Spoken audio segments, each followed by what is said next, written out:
Big shout out, big shout out, big shout out, big shout out. Big shout out to everyone that is here. Listen, if you are here after so long and after all the travel and the tribulations and everything that is going on in the world, and you are watching right now, please make sure you give your round of applause. Give yourself a pat on the back. Give yourself a pat on the back. Please give yourself a round of applause because it's very so much appreciated. Let me introduce myself. I'm the host of the Mo, the Thing to the Tango, the Gene to the Django, Jrod on point. I'm very gracious, appreciative, humble, and very favored to be here today with Job. Big shout out to Amy Conway. Big shout out to Joanne. Big shout out to Lucy Morningstar. Big shout out to all those that are not here and they'll probably, hopefully, be here. Big shout out to Kane. Big shout out to Kathy from the Indie Zone. Big shout out to Trish. Big shout out to Christine Nevada. Big shout out to Sloopy Goose, Harsh Reality, all those content creators out there in the true crime community. Big shout outs to you. Thank you for what you're doing. And also, please let me thank you for everything that you're not doing.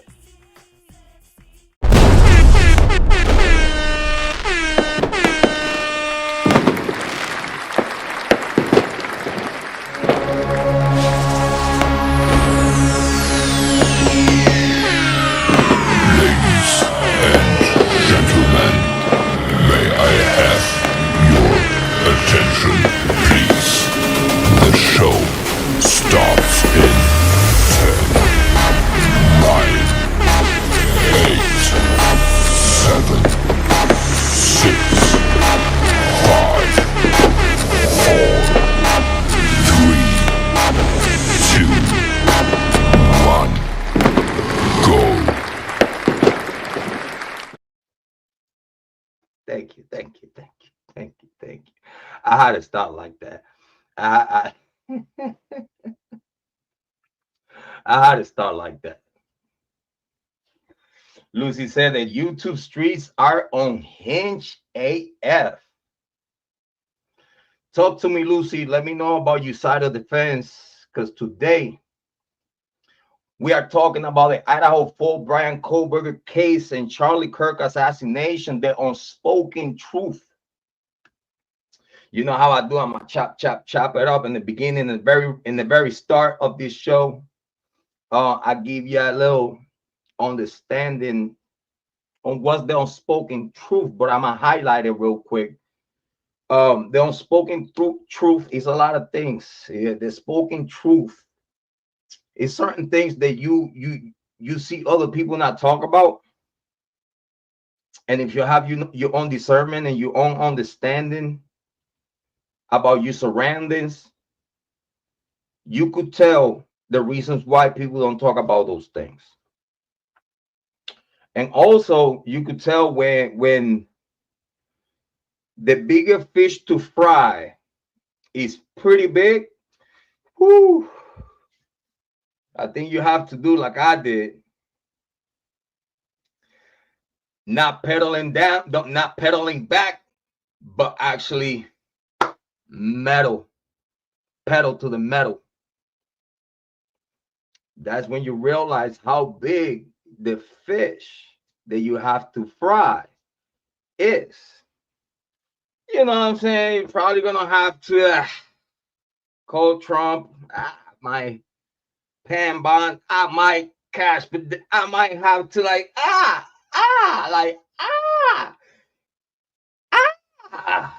champ.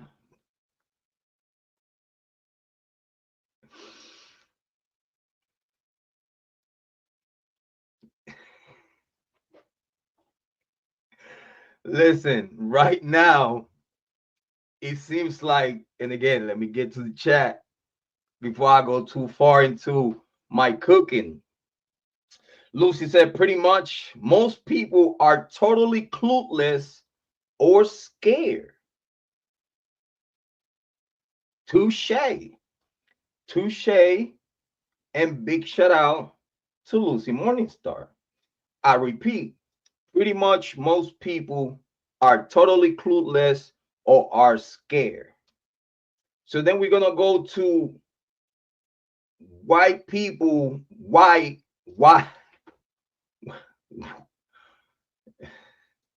why people is gonna be clueless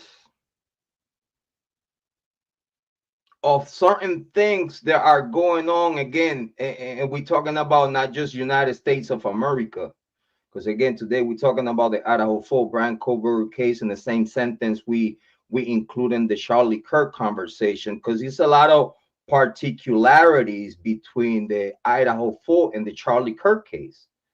It's a lot of similarities in the way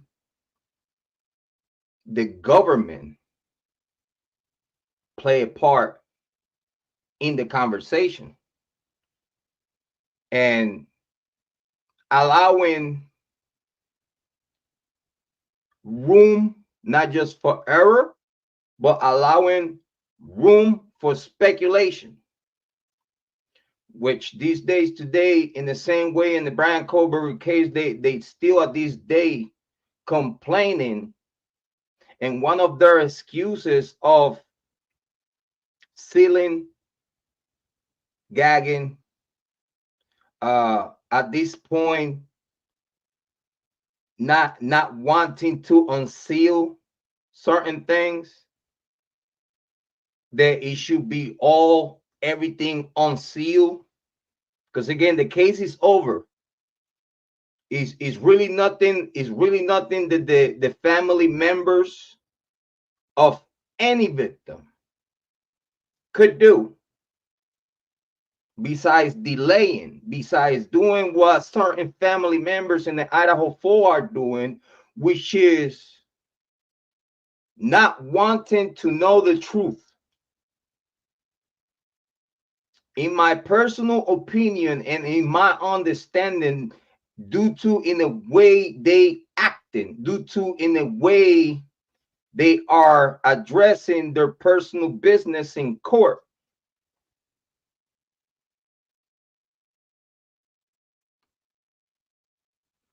in a way they are putting it together, is that they don't want the content creators, they don't want the true crime community. They said that the true crime community and content creators are so toxic, are so noisy. They just like noisy neighbors. They just want to know everything that you're doing, and what you eating, what you wearing, when you do it, how you do it, with who you do it. It seems like some family members, even in the Charlie Kirk assassination, it seems like they don't want the truth. I totally understand that at this point it's still an investigation open. In the Idaho 4 Bryan Kohberger case, is no investigation no more. That's settled. But in the Charlie Kirk, it's still an ongoing investigation. Okay? I totally understand there is certain things that you allow to make it look like how it looked like. So in the background, you actually cooking your plate. I totally understand that it's some diversion. I totally understand that it's some tactics the law enforcement utilize to even decoy. And let's say if in the beginning of the case, law enforcement made a mistake, but after they make that mistake, now they have to let that mistake right along with for the time being, until you actually have what you need to not just fix the problem that you created, but then also get a proper resolution to your own mistake. Let me know if y'all following me in the chat about what I'm talking about. But right now we're talking about Lucy Morningstar comment. She said pretty much most people are totally clueless or scared. Okay, so for them to be clueless, is either they not paying attention, they don't want to pay attention. But then if you don't want to pay attention, you cannot enforce Nothing. Because you're not paying attention. So just because you're not paying attention, you don't have no say so in nothing because you're not paying attention. It's certain people that even though they're not paying attention, they still want to have a say so about things, but they're not paying attention. And you could tell we have characters coming to this channel in the past that are like that. We have seen that happen here in this channel. Characters that make themselves look like and trying to make believe to other people and the viewer that they actually paying attention in detail, but they keep repeating over and over the same narrative that is enforced by legacy media without putting any 2 cents outside of that. Because if you utilize a legacy media point of conversation, I advise you to please add 2 cents to it. Make sure they Lucy Morning Star, you know what we're talking about. I'm gonna get to the chat. Just want to make sure that we pay attention to the comments. Big shout out to Lucy Morningstar. He different. So I advise content creators out there in the true crime streets that if you are going to utilize legacy media talking points, put your own 2 cents, like utilize those talking points, but then make it make sense. Not just for you, but so that way you show you understanding about the narrative. And not just that, but you also adding to it stuff the legacy media don't bring to the table to enforce the legacy media narrative. I'm giving you publishment tactics. So what you do, how you can counter when purposely, not just legacy media, but some YouTube content creators and true crime want to keep the attention from the reality with the unspoken truth. They don't talk about it because, again, like Lucy Morningstar said, they either totally clueless, and if they clueless, they can talk about it. It's nothing that they could say that we could learn from. Or they scared. So if they scare, now we get into the juicy part, the part of they scare,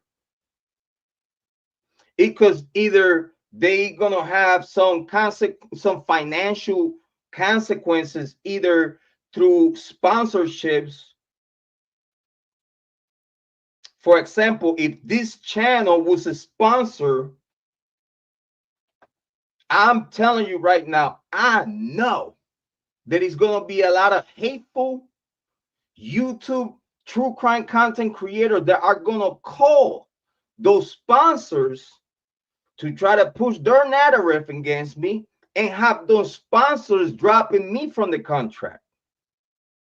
That's why it's so hard for a YouTube true crime show like myself, a YouTube true crime investigator, super cyber sleuth, and everything else you want to call me in the book, but don't call me broke, please and thank you very so much. I appreciate it.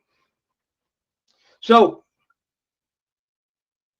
some content creators fear the loss of subscribers because you could have an idea of the history between you and your subscribers or moderators and members.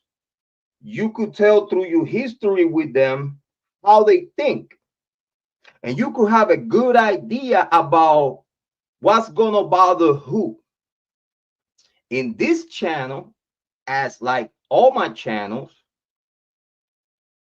I love my subscribers and I take advice from my subscribers, but I really don't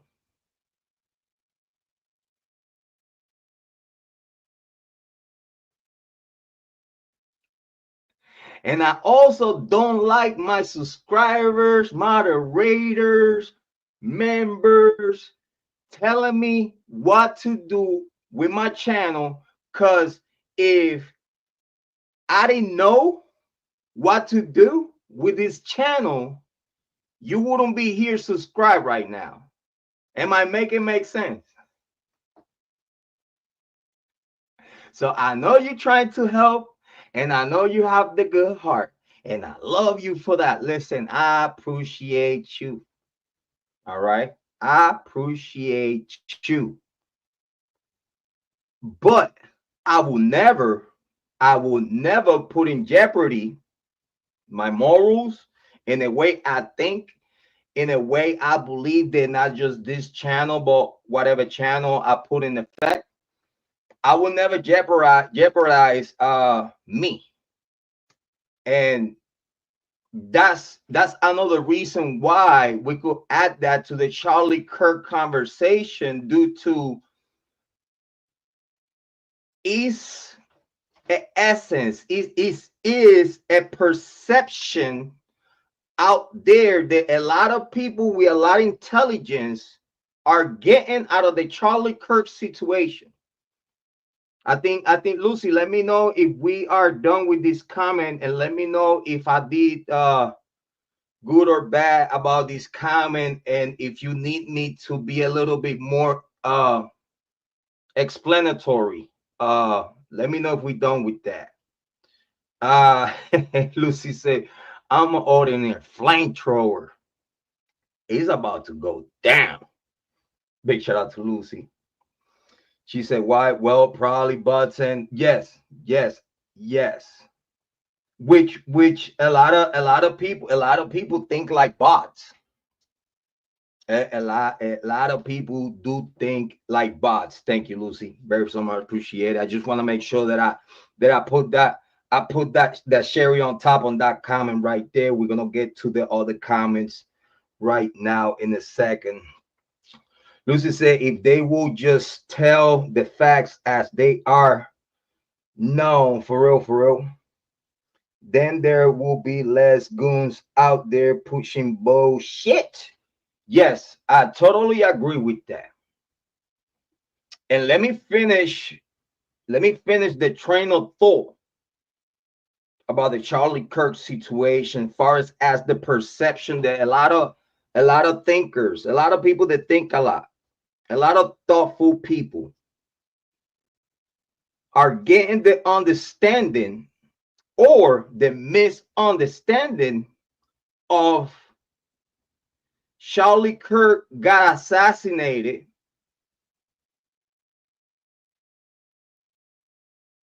for their own product and concept that he created. I explain.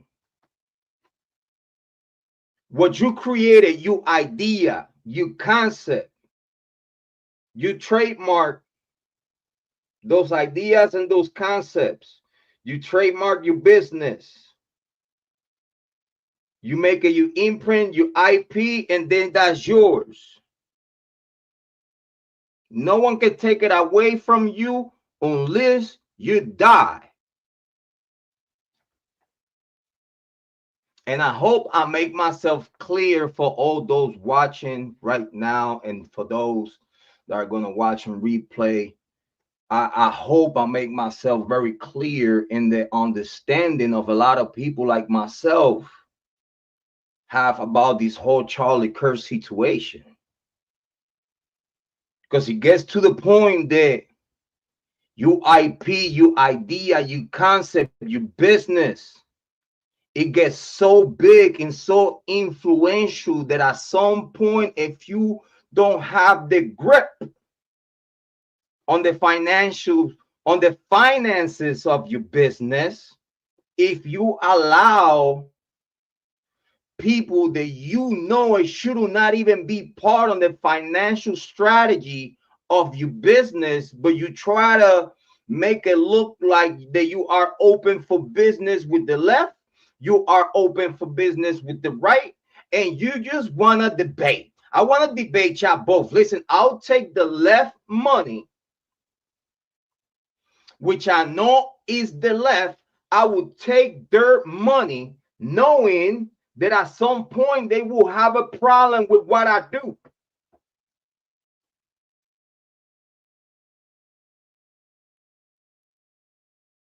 But I want to make them think that I want to be in business with them, so they let gut their money so I could get as big as I can, fast, quick, with their own help, to smack them in the butt with their own money. At some point, big shout out to Amy Conway, at some point, those donors that you know are the left, that you know you have discrepancies with them, that you know they are powerful and you know they are dangerous.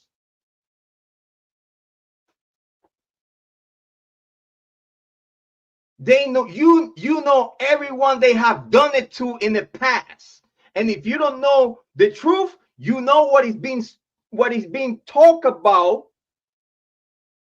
what those donors from the left, they are not declared left, they're right in the middle, from the Middle East. No pun intended, but they are also right in the middle of all the bullshit that is going on in the Middle East. They're unfair. That again, I don't care who you are. I don't care which religion you is. I don't care. You know what I care about? That you are a human and you are being treated wrong.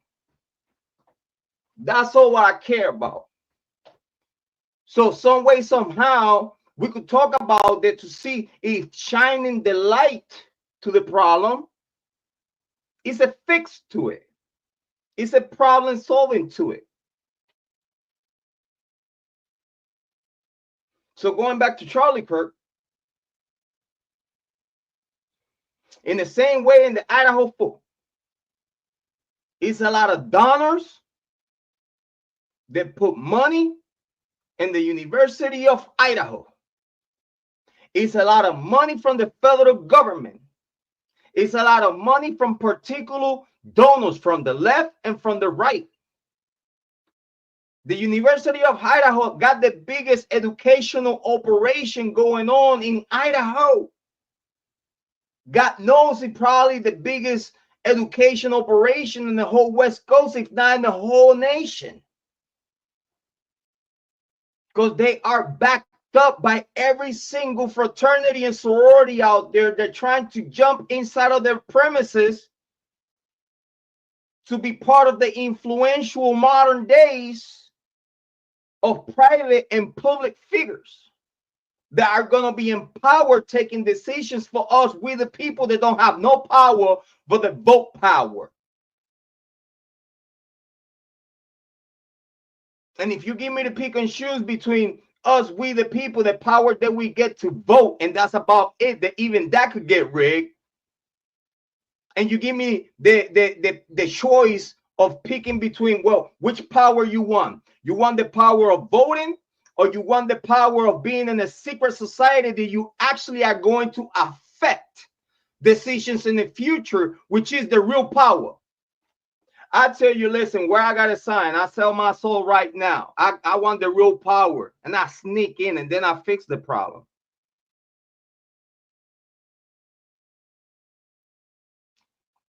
That's what a regular good deal would do, knowing they could get to do that. But in the Idaho 4 and also in the Charlie Kirk situations are big donors.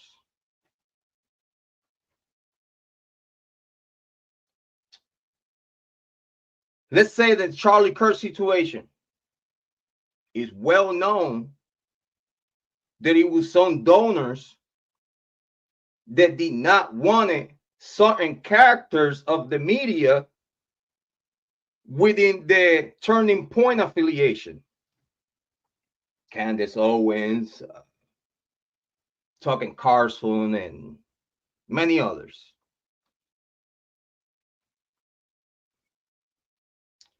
So Charlie Kirk, after he already opened the doors for business for the leftists and those donations, now he playing risky games on like, nah, this is my show. This is my IP. Like, it's not, I appreciate you donation, but it's really nothing that you could talk about with me about how I'm going to handle my business. But then people, it's certain people that do understand that if someone give money to you in the same way, a lot of subscribers, which I appreciate you donations, but sorry, not sorry. But it's a lot of subscribers, members, and some mods that will send money. And again, I'm not talking just about myself, but I'm talking about all the channels that I have seen with very particular subscribers and moderators and members.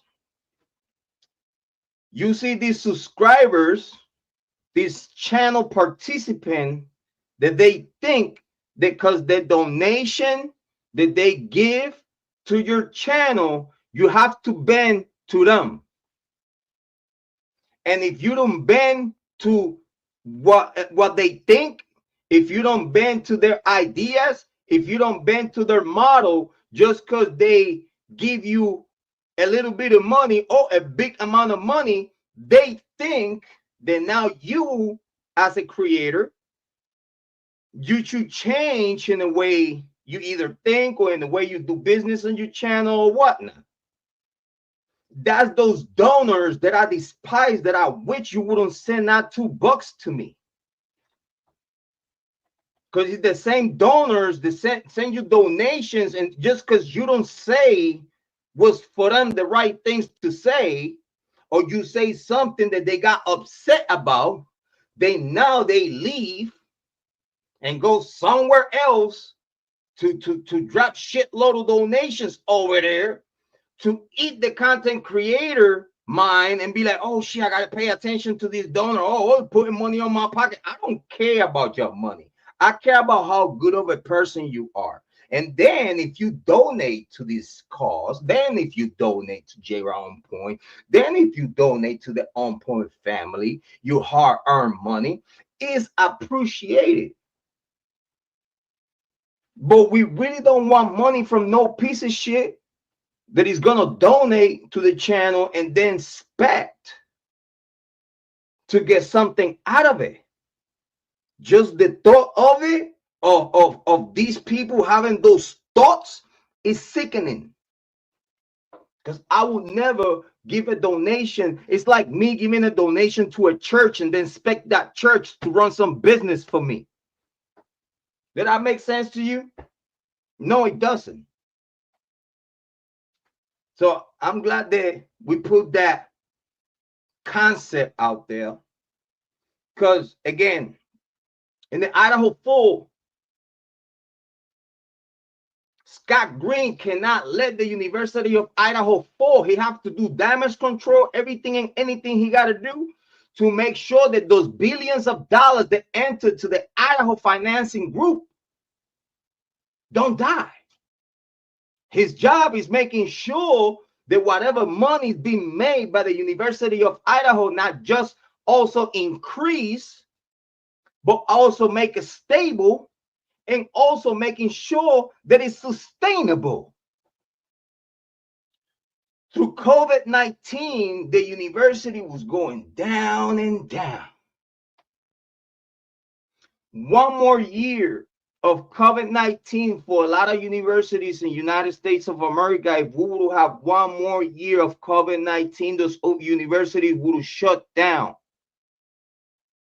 Because there's not enough money, not just coming out of the government, but not enough money from the private sector pour into those universities to keep it going.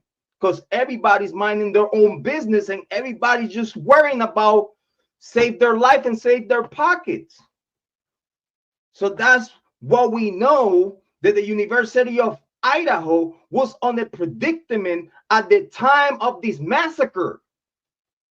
So then now the University of Idaho is not just in financial predicament. Now we also have a whole bunch of sororities and fraternities within that same organization, the same college, the same university.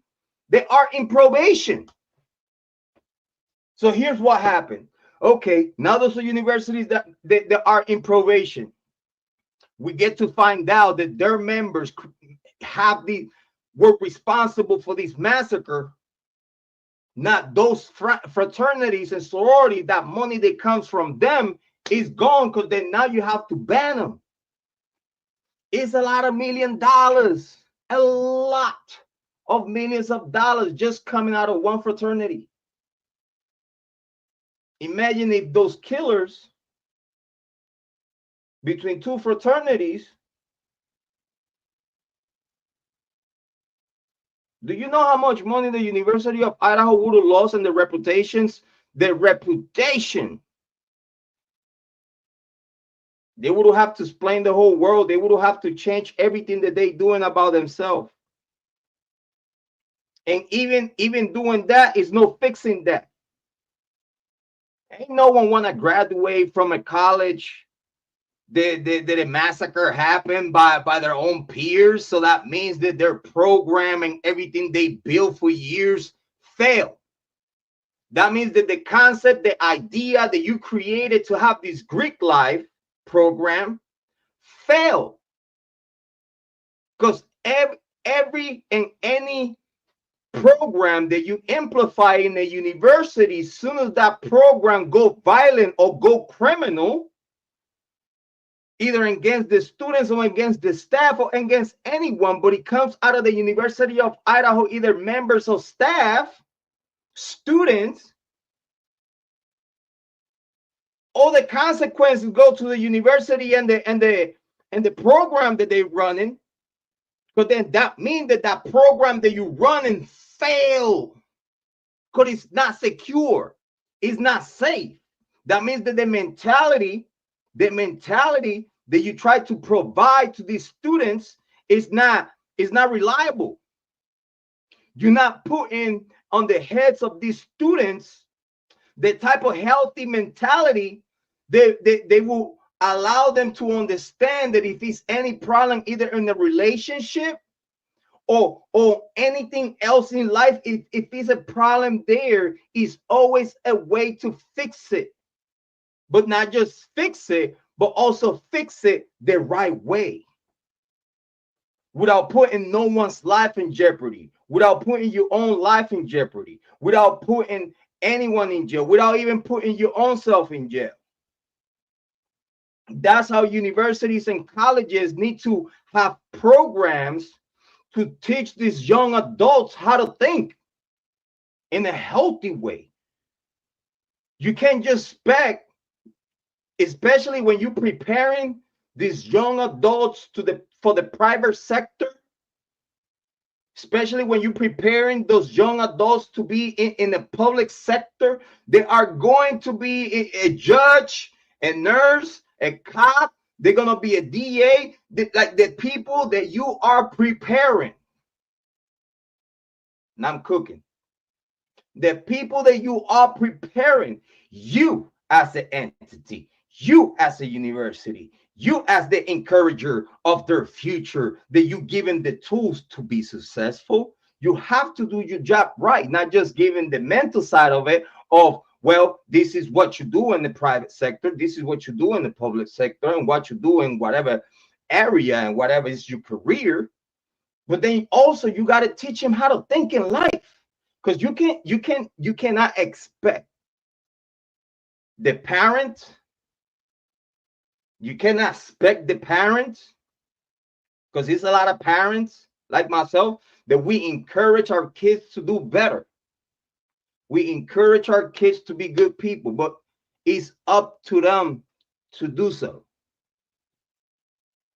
So yes, I do not blame parents for the shit that their grown adults do, unless they are part of it. Unless they are part of the same shit that if the parents took part of whatever crime the kids did or enable it, yeah, I blame the parents, because they could have stopped it. But it's a lot of parents that don't have nothing to do, no idea or what's the other side of the living of their own grown adults.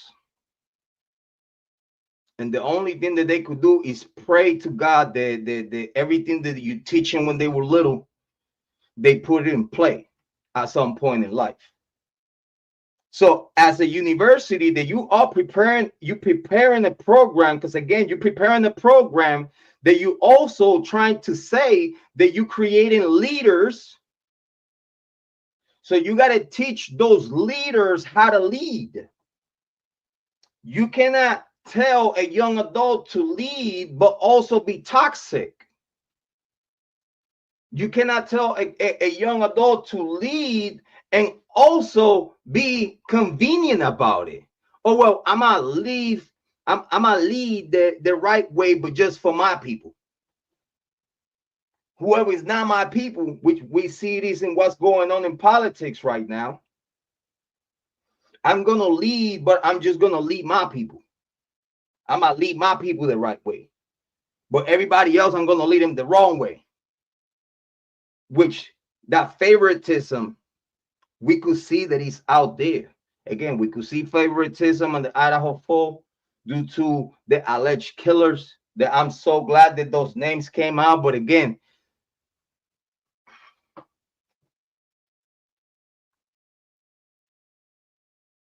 where's Bethany and Dylan's DNA? They mention Jack DeCourt, but they don't mention Hunter Johnson. They mention Jack DeCourt, you're Jack Showalker, but then they mention a whole bunch of other names that don't lead to nothing. Where's the name of Brett Kopaka for them to be where they were because they were so concerned that this was the killer? Y'all created a whole story about Kopaka to be in front of Kopaka's apartment, full force with scopes, ready to kill him. But y'all not gonna say that y'all thought that y'all have the Idaho 4 killer. Or you thought that you could blame this man for the Idaho 4 killing. But you as the government don't want to say that you was in front of Brett Kopaka's door because you thought that you have the Idaho 4 killer. Because you thought you could have blamed him for this killing. But you did not expect him to be willing to die for the truth. Why y'all don't say that? Y'all had to keep Kopaka, even though Judge mentioned Kopaka. It was no reason for Judge to mention the name Kopaka on nothing Idaho 4 if it was not mentioned on something Idaho 4 before, behind closed doors.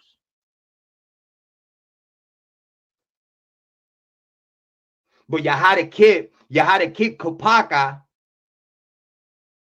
out of the DNA because you could even include Kopaka in the Idaho 4 investigation because you knew you fucked up.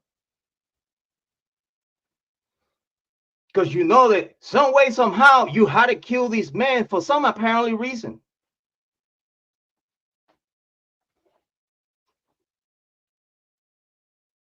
For some apparently reason, you had to kill Brett Kopaka. But then he's nowhere to be found in the Idaho 4 investigation. But you don't want to say that you was at his front door because you thought you could have framed him. Because you thought you had the Idaho 4 killer and the perfect excuse to frame him for it. I wonder why y'all decided to kill Kopaka. Because under everything that we have read, that we have seen, whatever is being allowed by the government for us to see and witness, they didn't have no reason to kill Kopaka at all.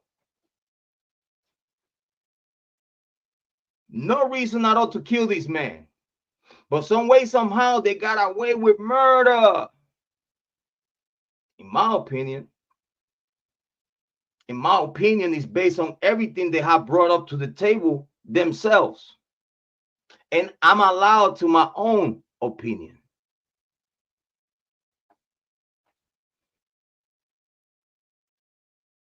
But you make sure that you didn't put Kohberger nowhere on the Idaho 4 investigation while you was in front of his house because you was working on it.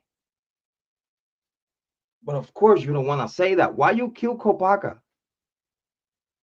And then don't even put him within nothing of the papers. Like it's, you didn't have no reason to be in front of his house. Because as soon as you got to his house, you would have figured it out that man, he was by himself at his house. And then you just have to handle the situation way different. But it shows like either this man knew something, either this man Kohberger knew something that you knew, that if he said something about what he know, it's a lot of people that's gonna go down.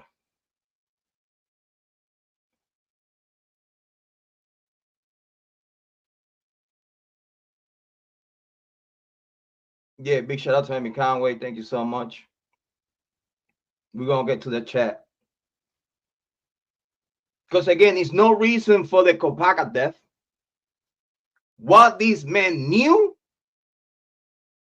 or in what you fail as police officers for you to have the decision of, well, now we have to kill him and make an excuse why we killed him. Because again, hey, y'all the order of police. Y'all could get away with murder if y'all want. Y'all have immunity and all this other shit, right?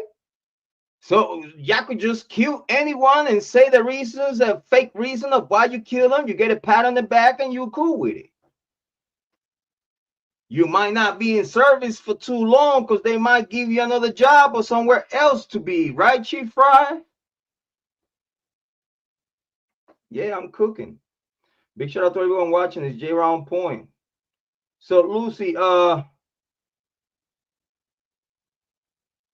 yes, I totally agree with what Lucy Morningstar said. She said I'm kind of noisy, but you see, here's the thing. In the Idaho 4, now the Bryan Kohberger plea, right? Is no reason to have no kind of, because you see, if you ask me, it's like, well, I know, yeah, let's say in the Kohberger situation, well, I know that if I'm going to trial, even the judge want me to be guilty. They have seen and witnessed what the court in cahoot with the prosecution has done against so many plaintiffs, alleged suspects. Like, for example, hey, Richard Allen, the cops, the DA, the court wanted these men to be guilty. They wanted these men to be guilty so bad that even the court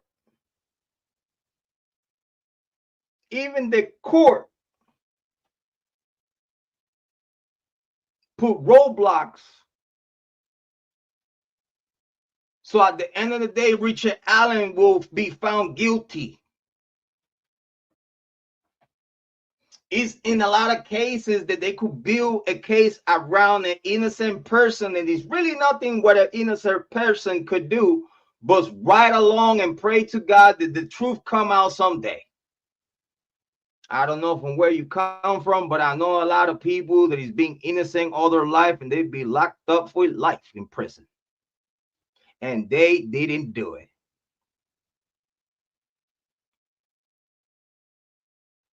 So in the Idaho 4 is no reason to have no kind of gag, nothing no more.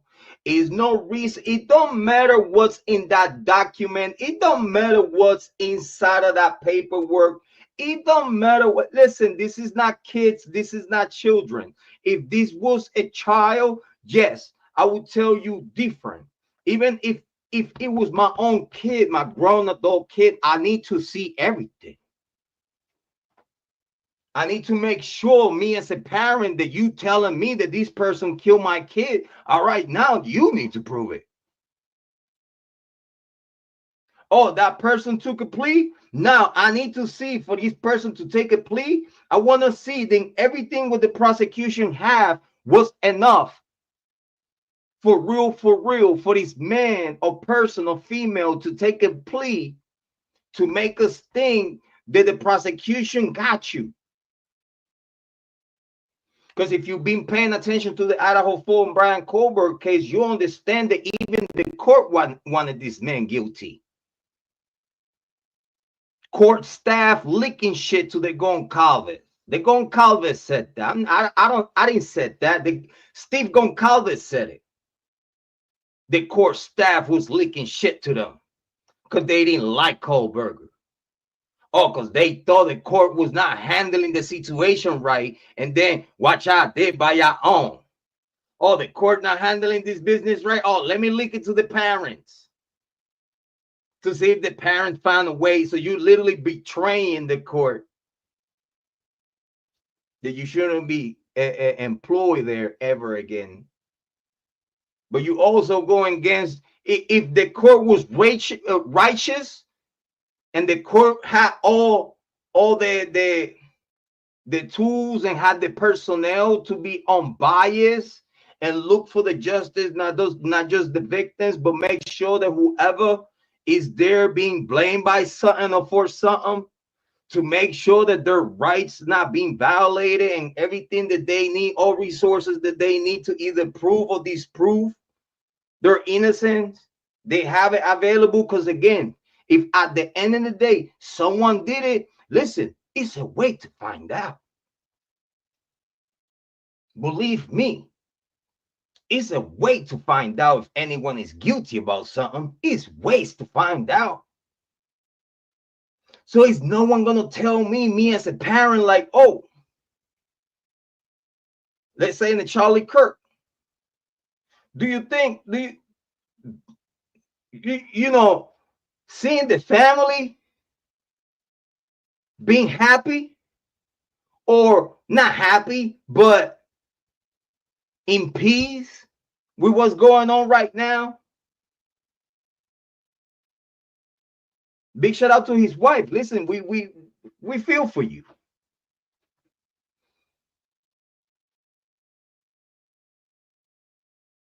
But young lady, if you happy within the way you man die,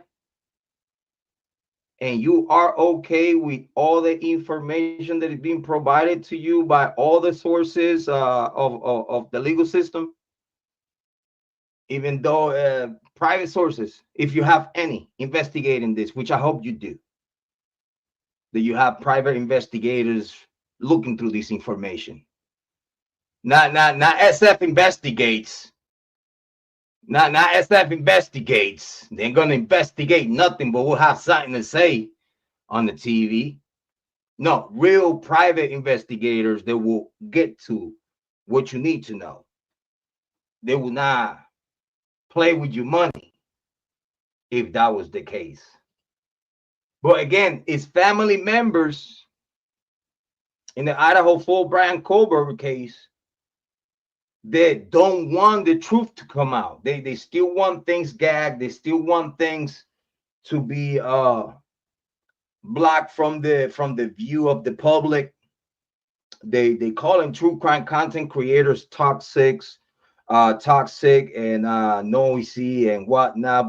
But it's a truth to that. But at the same time, you as the government or family member of the victim, you cannot use us. You cannot use modern day behavior. And that behavior is due to social media, is due to business, is due to content is business. So you can't really not blame content creators, true crime content creators. You cannot blame us or try to use us for you to keep things under seal on a case that is already over.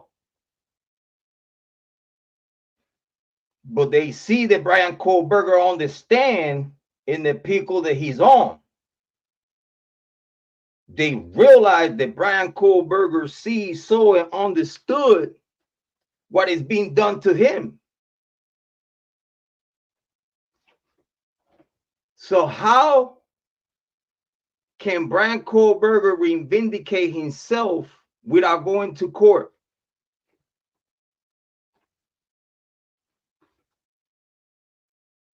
Playing to something that he's not guilty of, but he still have the chance to fight that. Then going to court, being found guilty, and then now the pickle is bigger. Because then now it's a lesser chance for you to appeal it due to all the proof that came out on trial. But then now you appeal, you plead guilty for something that you didn't do. And the only thing that you pray for is that now that you plead guilty, everything else comes out so you could prove you was innocent without going to court, because you know the court is going to cook you, or at least try to cook you. So you have a good 50-50 chance that it's going to go bad for you. Do you willing to take that? Are you willing to plead guilty to something that you are innocent, that does not go to trial, but then now that you plead guilty, everything's going to be open. So not just we the people, but also private and public investigators see and witness that you are innocent. So when you plead, it's plenty witnesses of that you are innocent.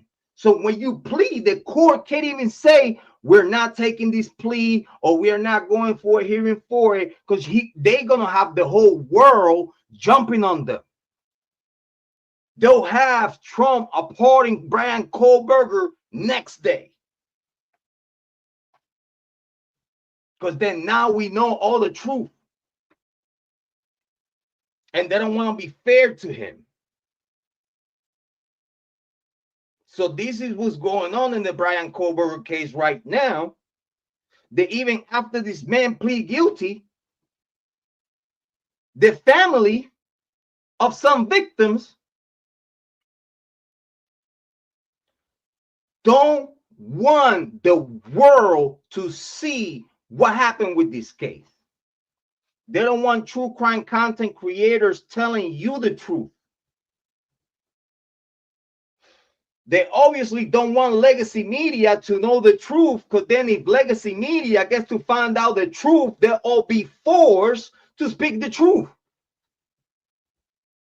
Because the only thing the legacy media could do is to speak on something unproven yet. And they make it sound like it's proven.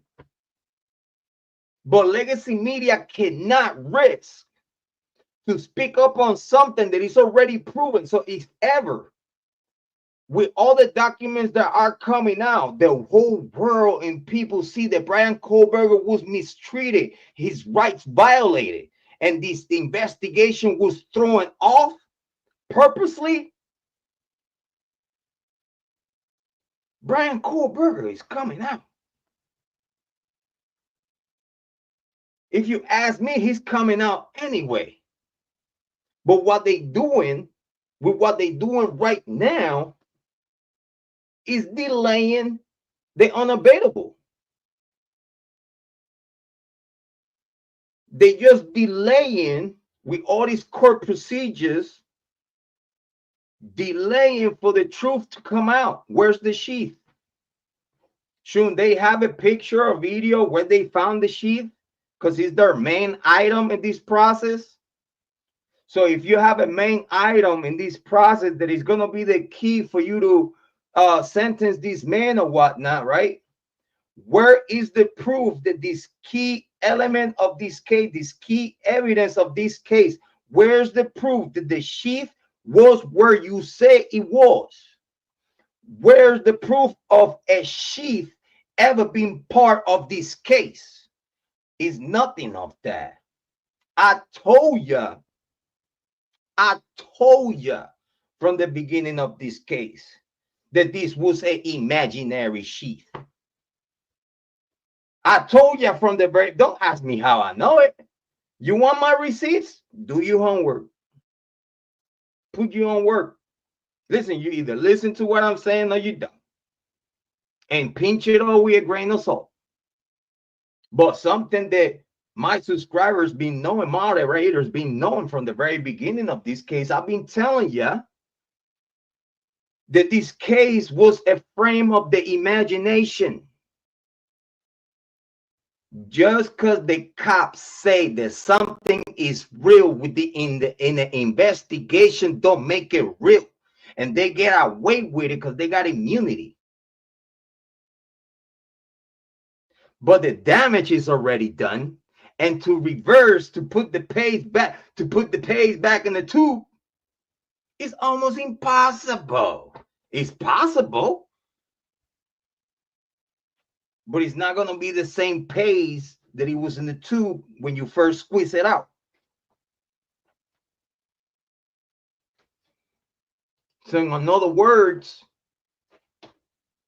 you cannot blame, in the Idaho full Bryan Kohberger case, you cannot blame Lucy Morning says RIP Van Dum. Big shout out.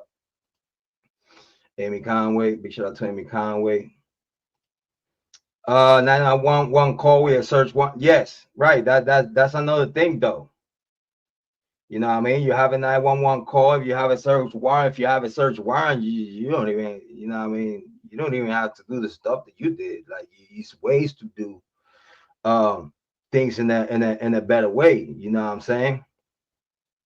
MSM knows. Yes, totally agree with you.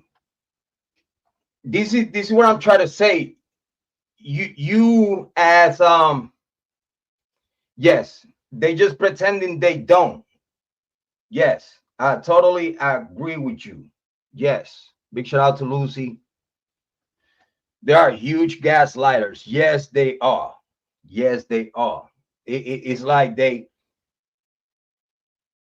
you could tell when someone is gaslighting you, where it's like you just get that feeling. It's like because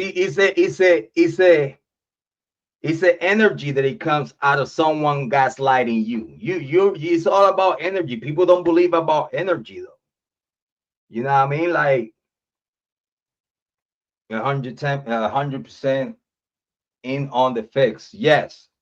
This is that you see in the Idaho 4, everyone, it was on the fix because it would have hurt the biggest educational institution in Idaho, if not United States of America, due to their connections with Hollywood, due to their connections with the government, Pentagon, White House, senators, like their connections, they well connected.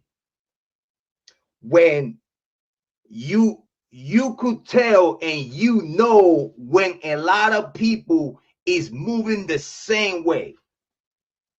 You could tell when a lot of people, even content creators, they all push one narrative. Or they just talk about certain things that you know what I mean, everybody else is talking about, but they don't dare to talk about outside of the box topics within the topic because they don't want to piss someone off. You know what I mean? But yes, you could tell how big is the fix when you see how big is the people that is pushing the narrative, that is tweaking the law with everything they doing, with everything they say, with their misrepresentation of the law, with the misrepresentation of investigational tactics. Because then now they want to act like, oh, but we cannot tell you what we did with the IGG. But how can you not tell what you did to say or put in the conversation Kohberger? When you can't even show me a sheath, stop. I have to fuck you up.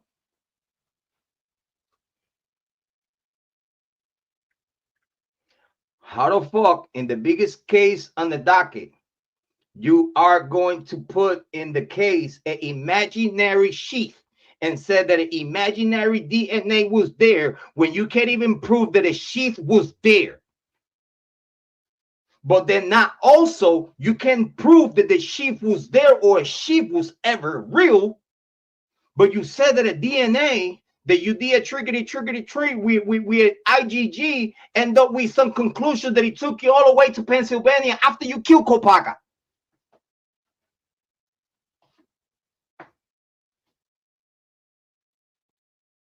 You can prove the sheath was real. You don't have video, you don't have picture of a motherfucking sheath wherever you say that it was. That's a problem.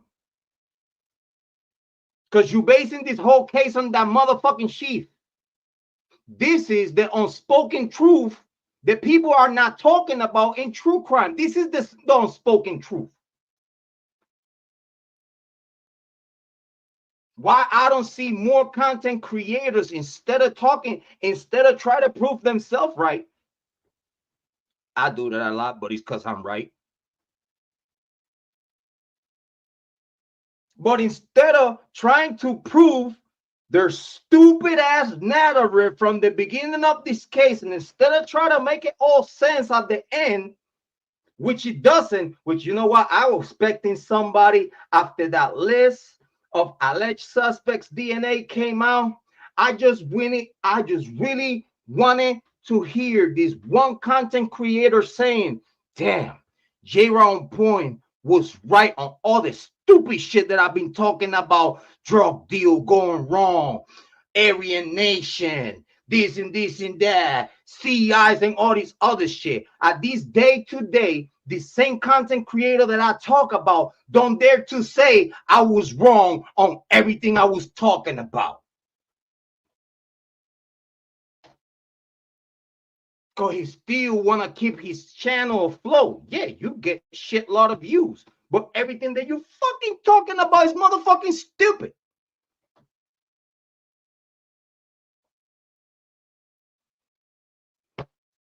But instead of you, we all the paperwork that is coming out, that we have witnessed everything you have come out of your pussy ass mouth.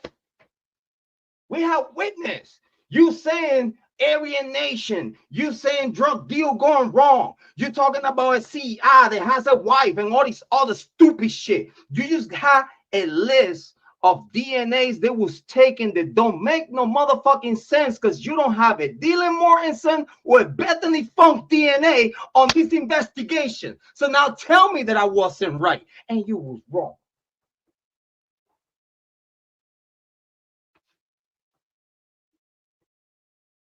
But you want to dismiss everybody else that he tell you the motherfucking truth. Oh, how can we believe that these men talk about what he talking about and the way he talking about how these men gonna know everything that he know? He a Puerto Rican from an island in the middle of the Caribbean. He can't even speak English right.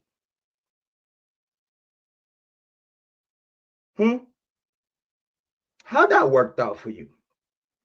I'm still a small channel and I still speaking more real shit than you. You still on you AI generated graphics and you can't even make sense the shit that you were talking about. I delight myself. It's a delight for me to click on your content and watch you embarrass yourself. It's a pleasure for me to click on it, give you a watch or two, so I could just enjoy myself of how much you embarrass yourself in front of thousands of people. I get joy out of it. Because I get to get the joy to see you spin around the block and not get nowhere. Yeah, you get a lot of views. Yeah, you get a lot of money out of it. But you far as knowing what the fuck is going on, you don't know shit, bro. I had to do it. I had to do it. I had to do it. But yeah, I think we're gonna leave it there. Big shout out to Amy Conway. Big shout out to Lucy. I wish we had Kane here today. Before we go, hold on. Lucy gave me that look. Hold on. I'm not done with you, Jrod. All right. They say all those wounds listed on the 4 victims, and they show a selfie of Kohberger. You see, I love in the way Lucy thinks, though. That's the whole point, though. They have all those wounds, right? And only one person that didn't met to kill Ethan and Sana, right? That's what Bill Thompson said, right? The Bryan Kohberger, whatever damage he did to Ethan and Sana. So he created that damage, not really willing to kill him. But we could tell with the wounds that they have that whoever killed them went there to purposely kill them and inflict the biggest pain possible. Why Dylan Mortensen, Bethany Funk, Maddie's boyfriend, DNA is nowhere to be found? Why Hunter Johnson DNA was not taken?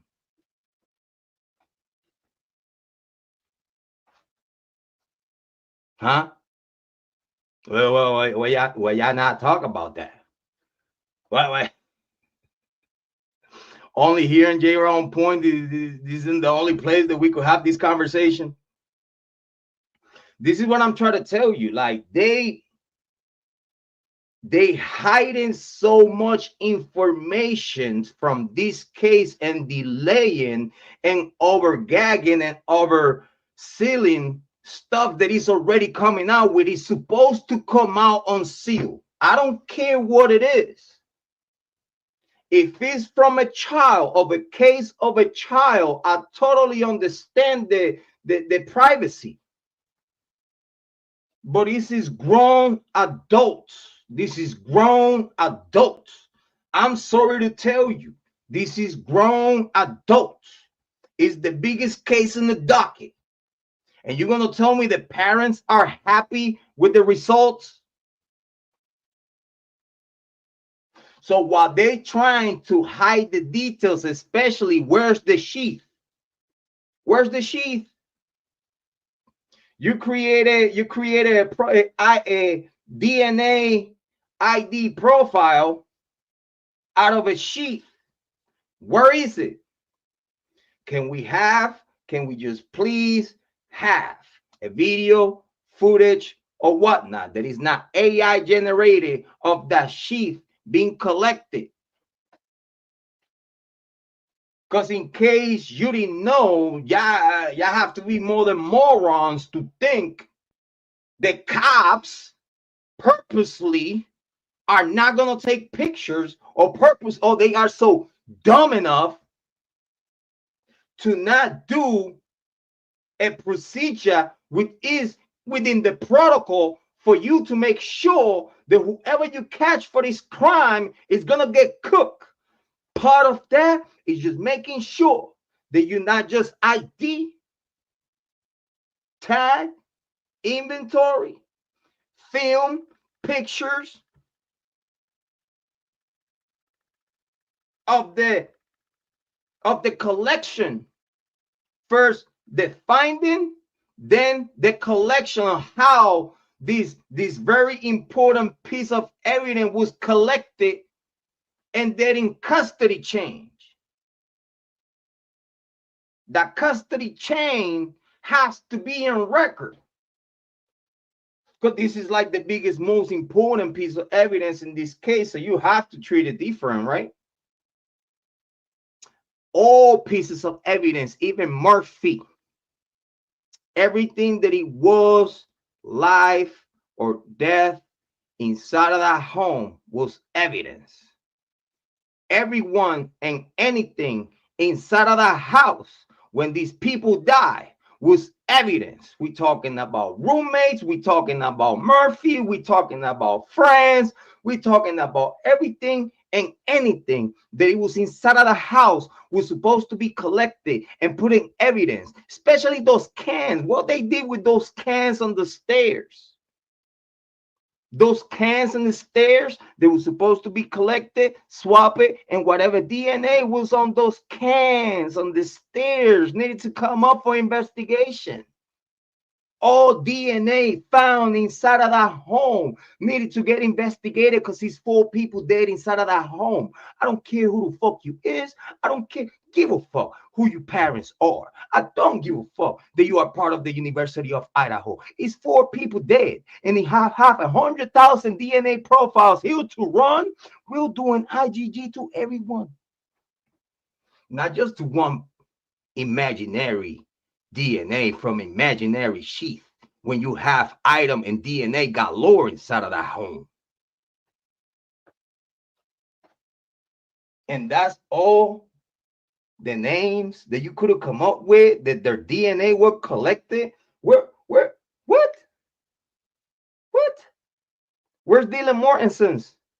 When you have female DNA, you have female DNA on Maddie Morgan's nails.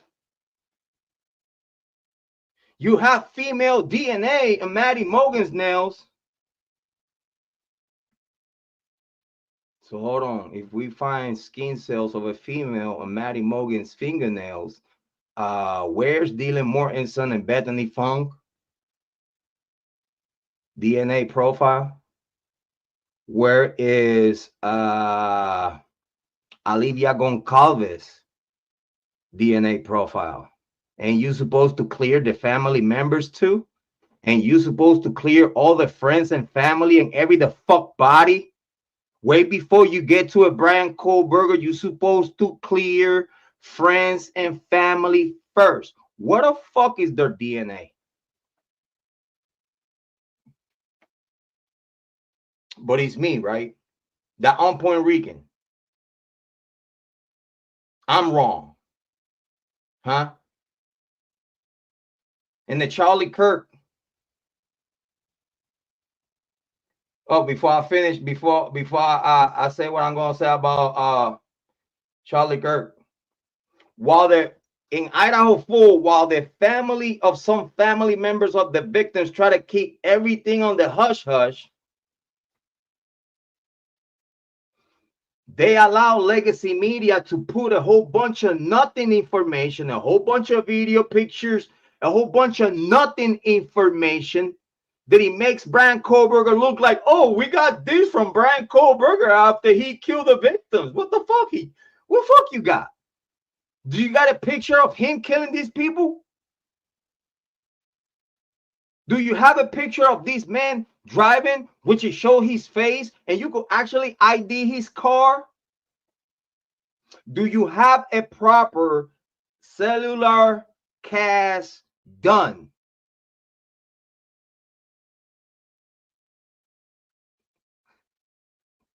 No, oh no, oh you don't have none of that. But everything that y'all did, y'all said, and all the pressure that y'all put, not just on the judges to submit to the prosecution. That's how Bryan Kohberger knew he was cooked. Because even we believe that even if that jury would have said innocent, they would have switched it to guilty. They would have cooked him anyway. Be like, the jury be like, we said that he was innocent. How the heck they read that he was guilty? Oh, and we got to shut the fuck up too? Damn. Believe me, they'll do that too. if it was necessary. So Lucy said, bro might have a tiny band-aid on his left hands and they act like proving. Yeah, my point though. And then who was the person that he went to the hospital after what happened in Queens Road? Oh, now they calling it Queens Road? After y'all been calling the 1122 King Road the whole time. Now y'all gonna mention Queen Road. Now y'all gonna mention Queen Road. Oh yeah, someone went to the hospital out of the Queen Road house. Now after everything is over, y'all were calling it King Road when this residence was never in King Road. This residence was never on King Road or never part of King Road. The driveway of this residence was right there on King Road, on Queens Road. The driveway is right there on Queens Road. Even the cops in body cams calling that street Queen Road. Oh, actually, they call it Queen Street. But in all these legacy media and all these paperwork in court and all these other nonsense, you have a massacre in a Kings Road house when the house is not even in Kings Road.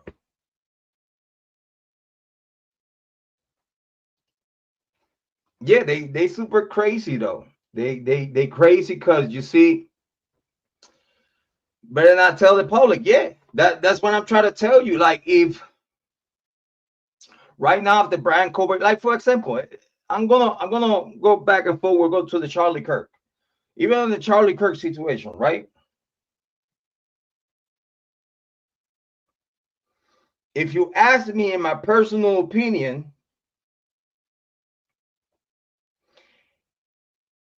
if the local authorities, because again, the people on charge of the Charlie Kirk assassination investigation is the local PD. It's not the FBI. I don't care who you're talking to. The PD, the local PD, and the local district are the ones in charge of the Charlie Kirk investigation. It don't motherfucking matter what the FBI say about it. So why the fuck you ask Cash Padel what he fucking think about this case of the Charlie Kirk assassination where he don't have not one fucking part of it? If you ask me if they are investigating, no, they're not. The FBI is not investigating, because if the FBI was investigating, they would have took over the case and this case would have got out of the district already. The district court would have dropped the charges on Tyler Robinson. The district court would have dropped the charges on Tyler Robinson because the federal court was coming to pick him up. So why anyone is asking the FBI anything about the Charlie Kirk assassination? Why? But you have to come here to Jrod on Point to listen to this shit, because there's no other content creator telling you why people listening to Cash Padel or the FBI and anything they're talking about when it's the local PD and the local district court that are in charge of the Charlie Kirk assassination. It's not the FBI. You ask me if the FBI is investigating? No, I believe they're not. You know why? Because whatever they're going to find out, they are not going to like. This is how you know that in the same way that Idaho 4 Bryan Kohberger was put together from people on the top of the food chain, in the same way the Charlie Kirk assassination was put together by very powerful people, not just within the private sector, but also within the government. Because all the explanation that they have give you about Tyler Robinson, whatnot, don't make no sense. Why does it make no sense? How a man that you say that he admit guilt, how a man that you say you have proof that he admitting guilt, how the fuck he gonna tell the judge I'm innocent?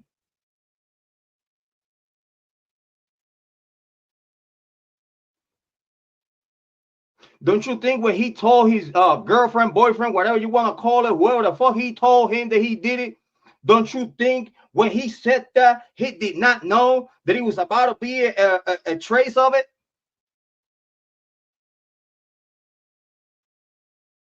A proof that you texted that to this other person?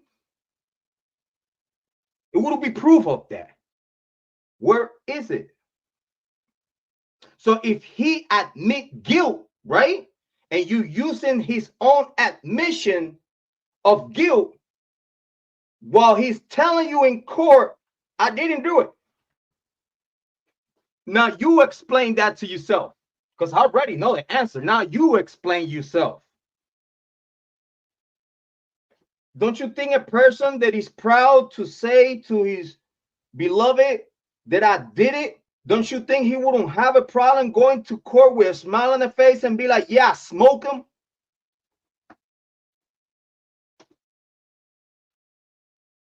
But you, legacy media, you, all the content creators, you try to make it look like that everything that is being said out of the government and either other content creators is the bottom line.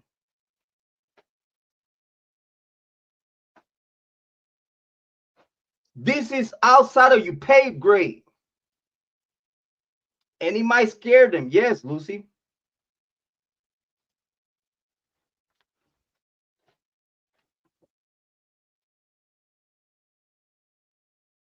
I feel you on that, Lucy.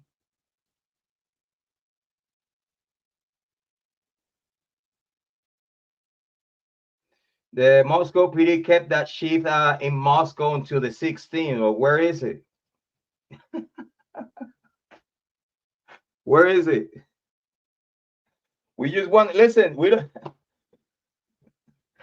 We want to see not just the sheath. We want to see the proof that you found the sheath where you say you found it. I want to see proof of you swiping the brass button of that you to say in court that you did this to make sure that you prove that this man is guilty. You have to do certain things for you to make sure that court, when you bring it to court, you smack you smack whoever with the evidence. How you gonna say that you have something that you can't show proof of? This is what I was telling you about the Charlie Kirk situation.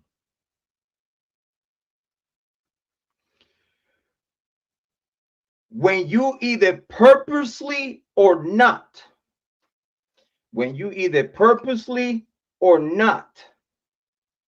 you take money from a donor that you know they are not gonna like in the way you coming, pause no diddy.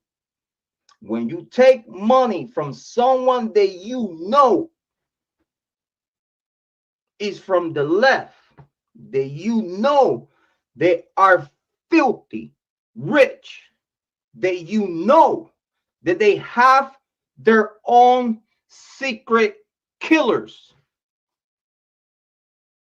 You know this. You know this. And without mentioning name, it's the same people that he killed people in Syria with their own beepers. It's the same people that created technology to use your own pen to kill you. It's the same people that made a cell phone to kill you while you talking on it. It's the same people they made a beeper blow up in pieces and kill whoever had the beeper on. Walkie-talkies blowing up on the faces while they talking on the walkie-talkie, and the government and their own government walkie-talkies.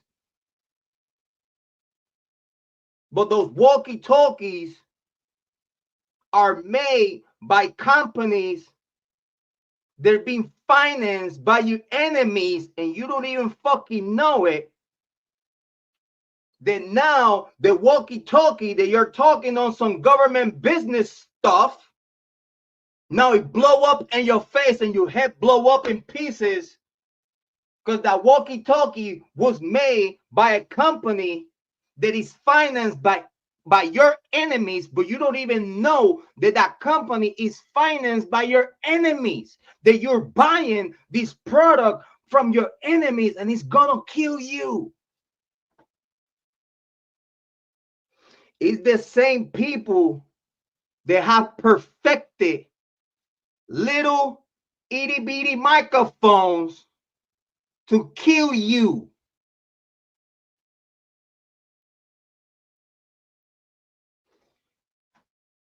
Is the same people that perfected microphones to kill you.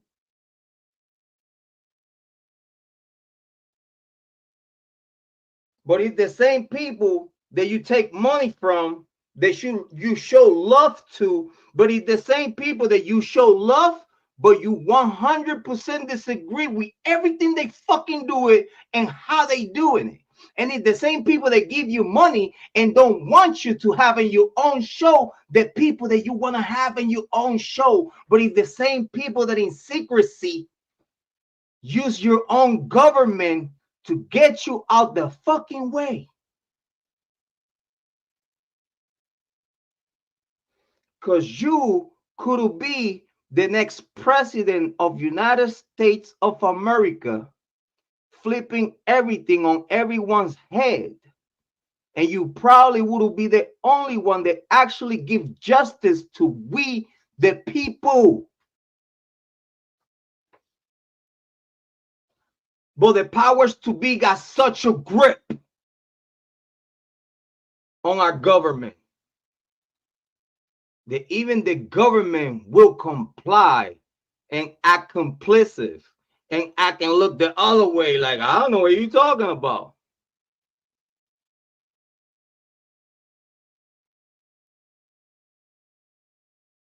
Do you think that we believe anything that you say when everything that y'all have said about the Charlie Kirk and the Idaho 4 make no sense? And not because we dumb. Because if you ask me, the true crime community is the more critical minded, critical analytical minded in the whole YouTube sphere. We think a lot. We base everything on make it make sense. And if it doesn't make sense for us, we are going to try to make it make sense some way, somehow. Even though if when we making it make sense, we don't like what we learning. But if something here in true crime that we do and we make sure, content creators like myself,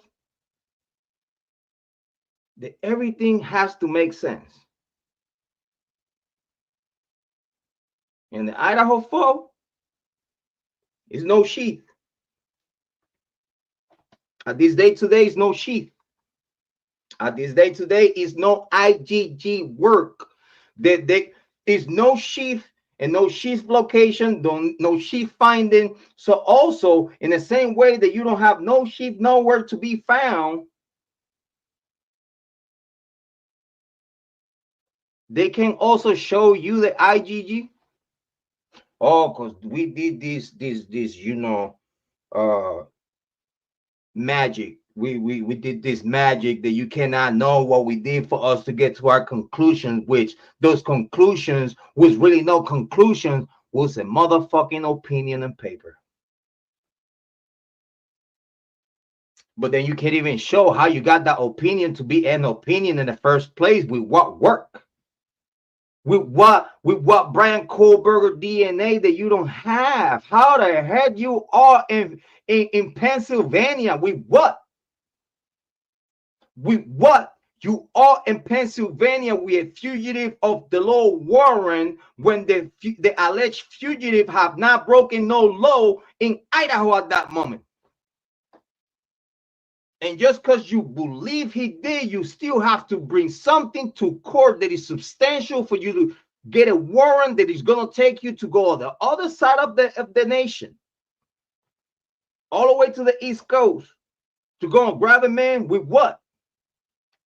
When by the time you get to the East Coast, the first thing that you do is surveil in the area and try to collect more evidence. I thought you had enough evidence you needed to have a fugitive of the law warrant that allowed you to knock on the Kohberger's door and get your man right away without snooping around to get no DNA in a sneaky way and all this other shit that you did before you arrested Kohberger after you was already in Pennsylvania. You didn't have to do none of that shit. But doing that, then now you reinsure your warrant. Then now nobody can talk shit about the warrant, because guess what? We did this extra work while we was, you know what I'm saying? Again, what did you have to get a fugitive of the law warrant to get to Pennsylvania? What did you have? That's what you got to show the whole world. That's what you have to show we the people. What was the standard of Judge Marshall for her to give you a warrant with what? With what? Where you still have to snoop around and fish for DNA from a DNA that you knew you didn't have on the sheet. By the time you snoop and dig around to try to have some kind of DNA related to Kohberger, then now you have DNA to frame Kohberger, because you didn't have no fucking DNA, no nothing to stand on to be in Pennsylvania. But you got a free ticket, we a free excuse, we a judge that I don't know why the fucking, how the fuck she gonna expedite a warrant with what? You see how I make my case? In the only way you could prove that this whole thing was legal about the Idaho Fall Bryan Kohberger case is you showing what I brought to Megan Marshall expedite a warrant that allow you to go all the way, use taxpayer money to go all the way to Pennsylvania to fish inside of the trash to get the DNA that you didn't have. Because you didn't have no sheath. Where's the sheath for you to have DNA? Because if you had DNA, you have work, you have anything else, you wouldn't have to dig into the trash for what? When you already have DNA and you had a process already done, that was what it got you to where you was in Pennsylvania. Of course, you didn't have nothing until you fish in the trash can. You didn't have shit. Why you don't show what you give Megan Marshall for you to get that warrant? So then that way now we could judge Judge Marshall on expediting warrants with no reason. That will get Kohberger free. Soon as you have the balls to show what I presented Megan Marshall for her to expedite that warrant, and we all witness that y'all just fabricated an excuse to get to Pennsylvania to get actually the evidence that you needed, because you already had a name, but you needed an excuse to go and get DNA to frame this man because you didn't have no sheath and no DNA at all. You have plenty DNAs. You have DNAs from the killers, but you didn't want the killers. You want somebody to blame.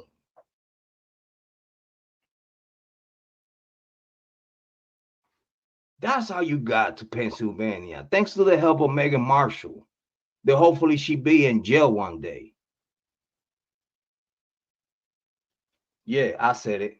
I hope Megan is if she fucked up, if just her an innocent man was framed, I need her to get at least 20 years in prison. If Megan Marshall expedited a warrant that he got Bryan Kohberger locked up and misrepresented and forced him to plead guilty and go through all this shit, she deserves 20 motherfucking years in prison. Bill Thompson deserved to die in prison. All these other people deserve 20 years in prison. Cops and everything. The FBI agents that lie on the oath and all this other shit, they all need to get 20 for life. I don't feel sorry for none of them. I don't care if they did good the rest of all their life. I don't care if you did good all your life. But that this one time in your life you fuck up that big, you deserve 20 for life. I don't give a fuck. Because you put the life of an innocent man in jeopardy. That man could have died all the way at this day today. That man could still die in prison. And then after Bryan Kohberger is dead, what else is there to who's gonna represent Bryan Kohberger innocence and who is gonna actually dig out the truth? So if Bryan Kohberger ever die on the lockup, someday, somehow, someone should fight for his reivindication. But that's the bottom line. It's always a possibility that Bryan Kohberger die in prison, so like that, the truth will never come out. So as soon as he dead, everybody's like, well, he dead. Even his family, well, he dead.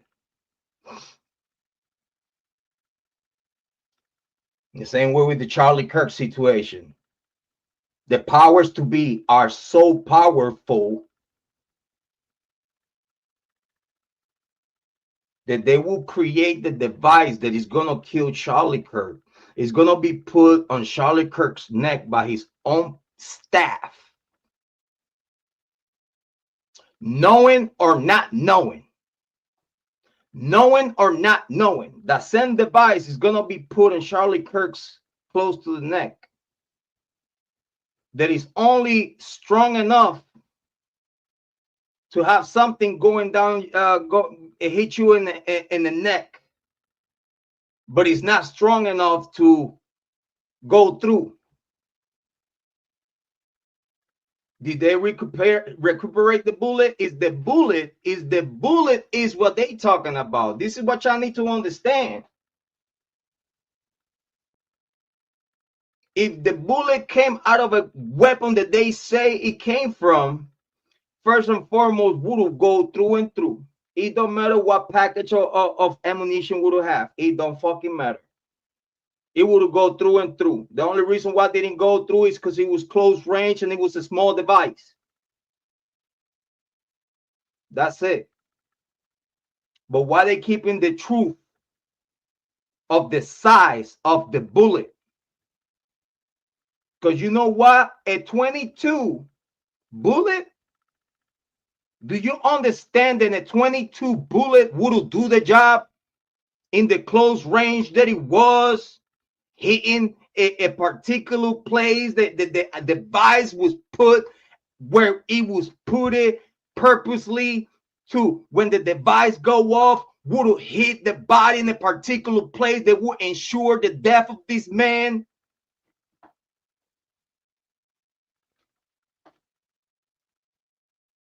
You know how we know that this is a big event, that a lot of people was behind it and a lot of powerful people was behind it? You know how we know that right after the detonation,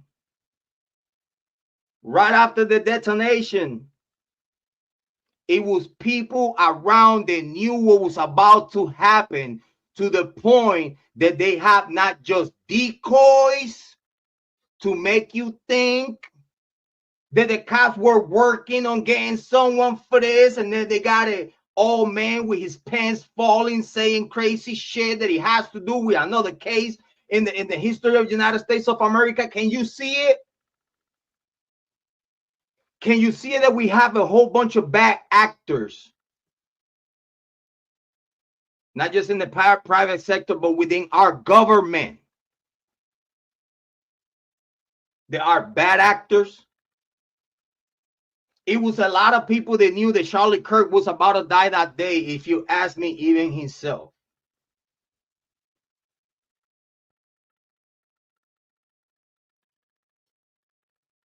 In my personal opinion. But you're gonna tell me that Charlie Kirk gets shot or get killed with a device close to his neck? Did y'all see the shirt going off? Y'all see the shirt going up, but it's like, how the fuck did shirt go up?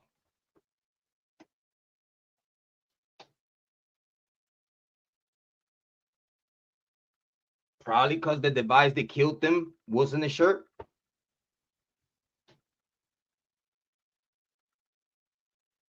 You can't even prove the 38 yard. You can't even prove the bullet came out of a sniper rifle.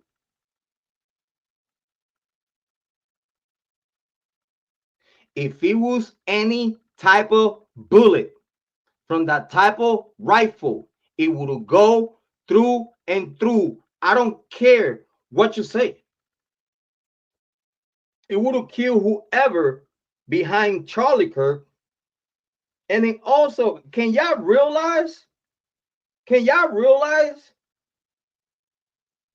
that that shot will never mesh? It will never match the position where they say that Tyler Robinson was located on the roof. In the same way, they see someone jumping off the roof. In the same way, they seen someone on the roof. And it's human security guards behind the screen. So you're gonna tell me you're gonna see someone coming down the building, but you didn't see him going up the building, while you have humans in the cameras, on the cameras. You got humans. It's not by motion, it's humans on the cameras. So in the same way you've seen this one person jump off the building, you've seen this person climbing up to the building. Because 9 times out of 10, from where they come down is the same place they went up from. You could tell that it was multiple people knowing that Charlie Kirk was about to die, including the government.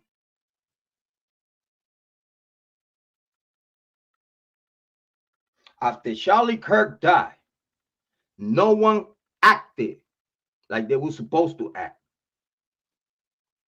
And we're talking about this is professionals. They allege best of the best on what they do.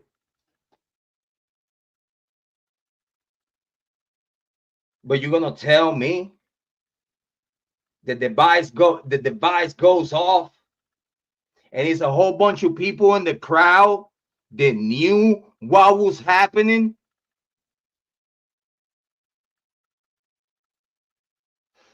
It's easy to create decoys. It's easy to distract people.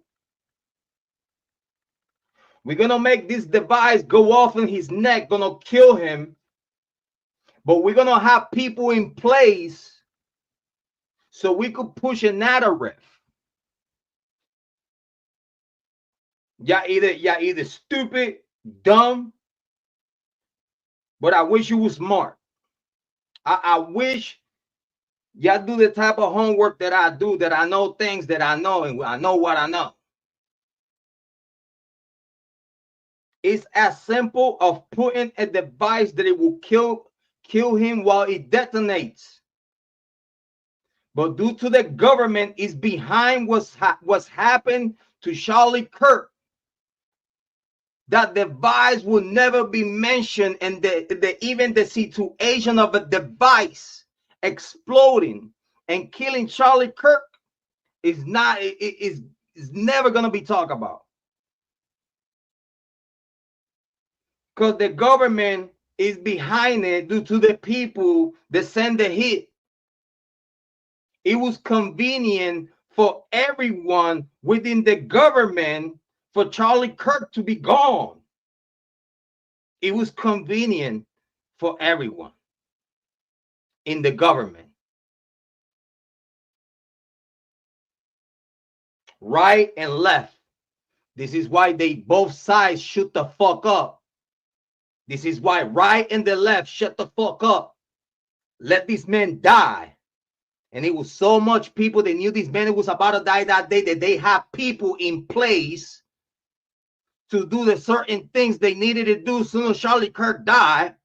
So that now we have an old man without no pants. Now we have someone jumping up the roof with a alleged rifle. Now we're gonna find someone with a rifle in the bushes that it doesn't even make no motherfucking sense. Now even in the way these men, now even in the way Tyler Robinson give up to authorities and the whole story about it, none of that shit makes sense. I don't know what the fuck you're talking about.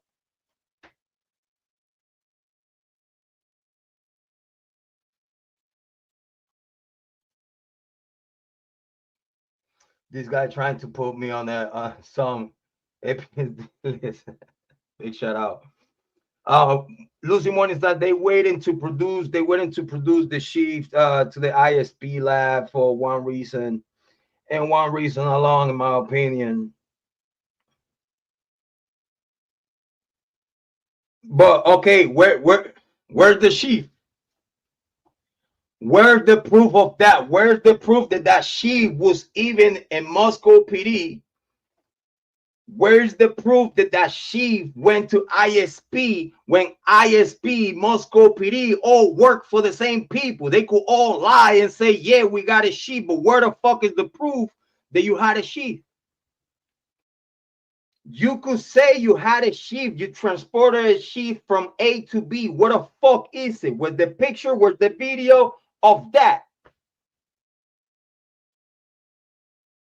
You say you had a sheath, but you cannot produce a picture or a video of where you found the sheath. Just that by itself in court, you cannot take someone's under oath, lying to you under oath, unless everybody around the situation is behind it in the same way the Charlie Kirk case. Everyone is behind it. The government, everyone. And you know what though? I'm gonna tell you right now, it's not hard. In my opinion, it's not hard for a wife inherit everything her man built for. Listen, for a woman, a weak woman will know that everyone want to kill her man. They will approach her. We are going to kill you, man. You are going to shut the fuck up. You're going to have all the money that he got. You're going to receive all the money. You're going to shut the fuck up. You're going to stay out the way, because if not, we could do that to you kids too. And if you give a mother to pick and choose between her husband or her kids, what the fuck you think a woman going to do? Now you're giving me the pick and choose between my man or my kids. And then if you kill my man, I keep all his money. I keep getting all his money while you run the show, but I keep my kids alive.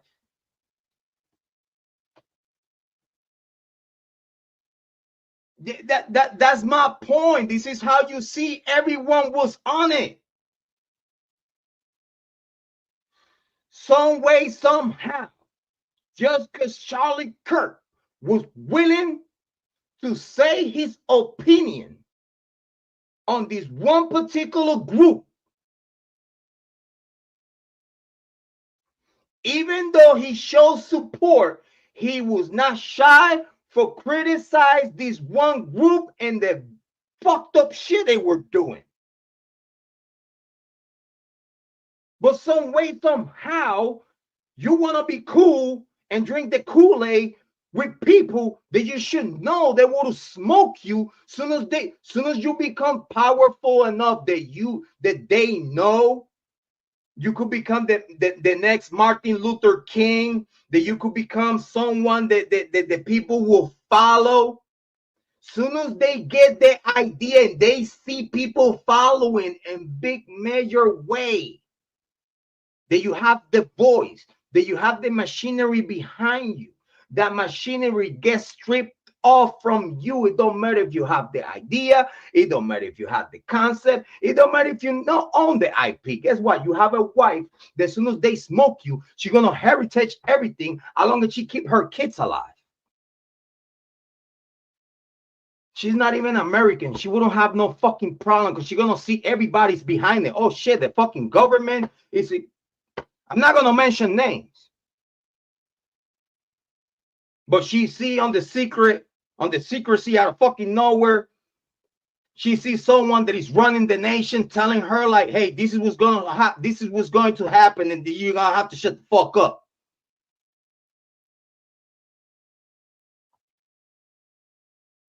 Do you think, not even being American, just being from wherever, from somewhere else, that she don't own no patriotism? She don't own no patriotism to United States of America. She don't own no patriotism. She's not from here.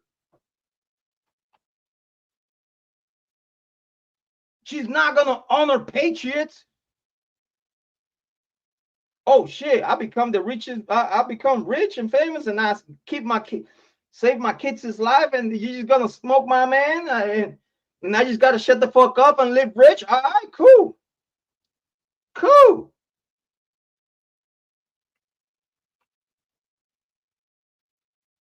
But meanwhile, over here, it seems like Charlie Kirk was assassinated, not in the way they say, but in a way that it just like we could see it, dude. We could see not just the activation of the device. We see that everybody around Charlie Kirk was behind this shit. Everyone. His staff, no staff, knowing or not knowing. Knowing or not knowing, they were part of it. Knowing or not knowing, they were part of it. Because there was no way, no how that a device would get put on Charlie Kirk's neck. They would go the fuck off and kill him. And then you have someone that is gonna come off a roof to make it look like it was a sniper. So no one thinks about the device that just went off on his fucking shirt that you've seen it. We're gonna have a whole bunch of people put in place. We're gonna have a whole bunch of stupid people put in place to push an narrative, and we're gonna make it whatever we're gonna make it. And whatever we make it, that's the bottom line, because we are the fucking government. And whoever the fuck bitch about, listen, it don't fucking matter if we're not making it make sense. It's what the fuck you gotta listen. It's what the fuck you gotta accept. Because if you talk against it, we're gonna go after you. We're gonna shut off your YouTube channel. We're gonna do this. We're gonna do that. You're gonna lose all your sponsors and shit like that. Because you goddamn make sure you better not talk about what you see in front of your face. You're different. This is what we're talking about, the unspoken truth. Because there's a lot of people that see, saw, heard what happened in the Idaho Fall since day one, and they still not talking about the things that they need to be talking about after years. We see the death of Charlie Kirk and his content creators here in the YouTube hemisphere that are not talking about what they need to be talking about because they are afraid of losing their channel sponsors and all this other shit. But why won't you think like a human? Like if you saw it, if you seen it, someone else seen it too. if I'm thinking about it as a human being, after you brought out the information to me, I know that it's other people around the world that think just like me, because I'm a human just like you. That's how I know that it's other people out there that think like me. That's why I'm here in YouTube to talk about what I'm talking about, searching for those other people like me that think like me. They are not here sucking up to the narrative that other people put up. We have our own brain. We have our own eyes. We could see what the fuck they talking about in the news media outlet. We could see what Candace Owens and all these other people are talking about. But then what we do, we listen to all the information available. We do a little bit of homework to it. We sit and put together everything that it be spoken. And we could take our own conclusions. Because it's very simple as a human to know when someone is lying to you. And if you really don't have that talent of knowing when someone is lying to you, how about you get out your house and live some life? So like that, you get to see how many lies being told to you as soon as you come out your house. If you as a human, you don't think or you don't know that another human is going to lie to you and you're going to have to figure it out yourself, you're going to have to read between the lines to get to know the truth. Listen, again, I repeat, I'm 48 years old. I have gone through everything and anything in life. I have been there, done it.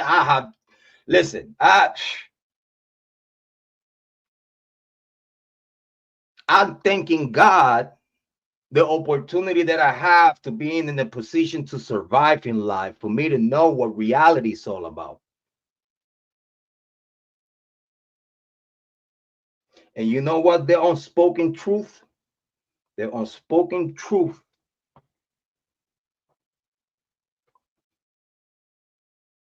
the rich people do get away with murder. The unspoken truth, the elite multimillionaires that has places in power in the government and the private sector, they do get away with murder because they're rich, they powerful, and they have people and the places to be for them to do whatever the fuck they want without getting no consequences. That's the unspoken truth. That's the unspoken truth that no one want to tell you about. The spoken truth that is so many powerful people in this world that they don't like you. They don't like me. They don't like what we stand on. They don't like the truth. They're rather to sit there and tell you everything but the truth. Look at what's happening now in the world here in the United States of America. We got a no kings gathering. When here in the United States of America, we don't have no kings. We got millionaires, billionaires, and trillionaires. They all are kings. They all do whatever the fuck they want, and they put their foot down, and the government say, yes, ma'am, yes, sir.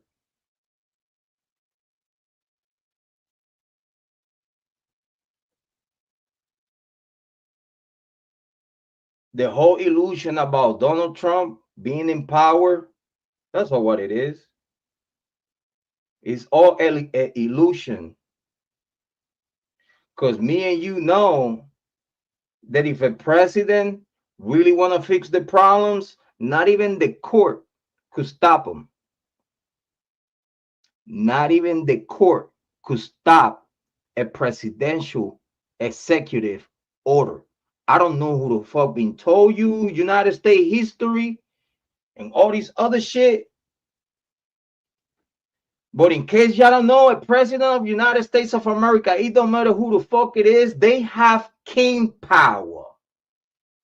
Limited, but they do have king power. In case y'all didn't know, they could put their foot down, and it's a lot of people dying, and it's nothing the fuck that you could do about it. It don't matter if you riot. It don't matter if you riot, you're gonna get killed. If you protest and it's an illegal protest or the illegal assembling, you getting killed. Because 9 times out of 10, you're gonna do something stupid for the cops to kill you. So in other words, the only reason why people not getting hurt in the streets is because Donald Trump has not put his foot down. Because do you think Donald Trump really runs the United States of America?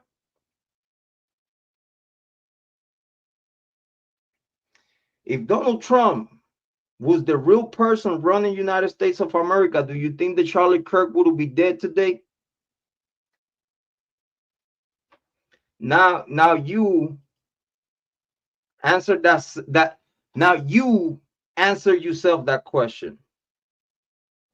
Do you think that if Donald Trump had real power of decisioning in the United States of America, I believe that Charlie Kirk would be alive today? Because he would have seen how important he was for the Republican Party, that he could be the next upcoming president of the United States of America. But due to that, it was not convenient for the Republican Party and the Democrat Party, because at the end of the day, the Republican Party and the Democratic Party are all one party. Y'all don't get that.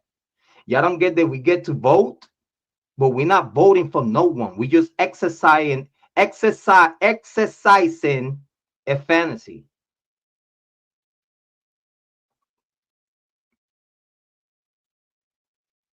They only give you 2 persons to vote for. Yeah, in my opinion. They only give you 2 persons to vote for. And the 2 persons that they give you to vote for, you know in your heart, you don't want to vote for none of these motherfuckers because you know for where they come from. You know they compromise. As a voter, as a human, as a civilian, you are old enough to know what the fuck is going on. So at the end of the day, when we vote, we don't vote for no one that is going to do anything we want. We vote for either or whoever the fuck wins, or whoever the fuck they already premeditated picking shoes, but they making it look like yeah, you're fighting in elections. Yeah, oh, Biden is winning, Trump is winning, Biden is winning. Why you think that Trump is telling you the elections are rigged? Because they rather to tell you the truth in the face, so you fucking adjust to it.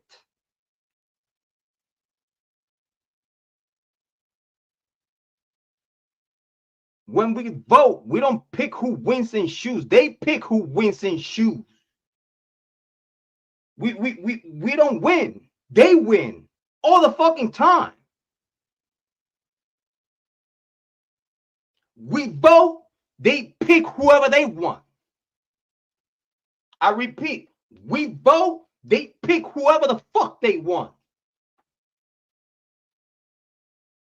So at the end of the day, it don't matter who the fuck we vote for. The elite already has chosen who's going to be the president. Charlie Kirk was killed because he knew, they knew, that he was about to not play ball with them. It's the only reason why Charlie Kirk got killed.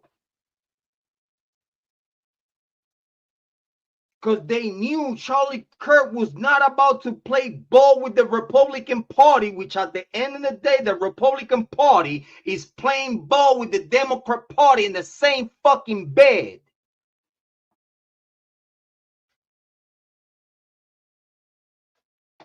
and they keep the power within themselves. So whoever the fuck paying the most money, it seems like that we are a government for pay. And the only thing that the United States has is nothing but fucking cattle. You know what's the worst part of it? There is nothing that me and you could do about it. You know, they talking about revolt. Oh, they talking about civil war and all this other shit. You know what that brings to? Death. Do you think the government gives a fuck if they have to wipe millions of us as long as they keep the power? Guess what? I'm gonna tell you right now. All that patriotic shit, it goes out the fucking window. If it's us, we the people, try to take the power away from the government, we are the ones that are this day to day, we will die. It's nothing that no one could do. You see the motherfucking drones, robots, and shit that you have not even seen because we have not put pressure on the government. But have couple of, you know, cowboys putting groups together and start knocking people left and right on the name of the patriots and we the people, and you're gonna see that they all are going to die.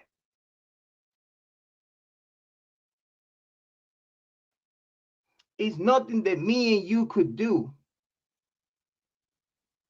to fix the problem within the government. It's over. It's been over. If we put too much pressure, we all die. You know how we know that? How the fuck other nations have the power to do fucked up shit here in United States of America, and United States of America don't have a way to stop it? You know why? Because United States of America allowed that shit to happen. If a nuke ever gets blown up in New York or in the West Coast, in Los Angeles, and nuke goes off, United States allowed that. Because they're using that now to go to Third World War. They use that to go out there and go to war. So yeah, United States of America don't have problems letting us all die as long as they stay in power. Again, do you think that a group of patriots is going to do something to take over the government? No. And the only way something like that will happen if it's big powers, if the big powers of the elite are split in half, if the big powers of the elite are split in half, yeah, you're gonna see all our war. And you might see a change in United States politics, you might see a change in power, you might see a change of things. But it has to be a war between the elites for anything to change in the United States. Nothing that me and you as civilians, parents with kids, with our own problems, with our own shit going on in our life, ain't no one gonna stop doing what they doing and putting the kids in danger to try to fix United States of America. Not me, not you, because I'm not willing to leave. I'm not willing to start no shit in United States of America to see my kids in danger. And at the end of the day, we are here in United States of America as we is today. We still doing better than anyone else around the world. Even though it is what it is here in the United States. It's nothing that no one could do. Not me, not you, not a regular person with wife, kids, with things to lose. It's nothing that we could do. Yeah, you have to take it for what it is. They in power. Is nothing that we could do. We're voting for whoever the fuck they pick and choose. and we just got to shut the fuck up, live our life, and make sure that our kids are doing better than us. And if we are allowed to talk about it in social media, if we are allowed to talk about it in YouTube, if we are allowed to talk about it in media platforms, that's about it that we could do. Is about it. It's really nothing that me and you with no type of power. We just have to deal with it. It is what it is. It's nothing that we could do. Think about it. Right now, we have an issue of mental health issue in the United States of America, that we have a whole bunch of humans thinking that illegal migrants belong to United States of America. I don't care if you've been here for 20 to 40 years. Soon as they get you, you need to get the fuck out. I don't care who you is. I don't care. I don't care if you, for the past 20 years, you came illegally to United States of America, you got married here, and you start having kids in here. Everybody got the fuck to go. Even the kids that have been born here gotta go with you, because then now you want the United States. Then now you want the United States government to, just because mom and dad are illegals, but the kids were born here, now the kids got to stay here by themselves, when probably the only thing they have was mom and dad. So now what? Those kids are going to go to the system? No, because that's going to be more money for us to fucking deal with. You, even though those kids were born here in the United States, you have to figure the shit out. So when you send mom and dad home, then now those kids that are legal citizens by the law, you need to make sure that is the proper steps taken for those kids to go back home with their parents. It don't matter for how long you've been here in the United States. I don't care. You enter United States of America illegally. You breaking the law. You automatically a criminal. I don't care who you is. You enter a nation illegally. You are a criminal. It don't matter if the only crime you have committed was to enter United States of America illegally. You are, by definition, a criminal. You need to get the fuck out. That's it. You don't belong here so fucking well. You have here what? Only you, mom, pops, and you gotta go. Yeah, I know it's fucked up. Yeah, I know it's sad. Yeah, I know it all sounds fucked up. But you have to allow, as United States of America citizens, you have to allow ICE and authorities to do their job. Those people, don't matter who the fuck they are, do not belong here. They need to get the fuck out.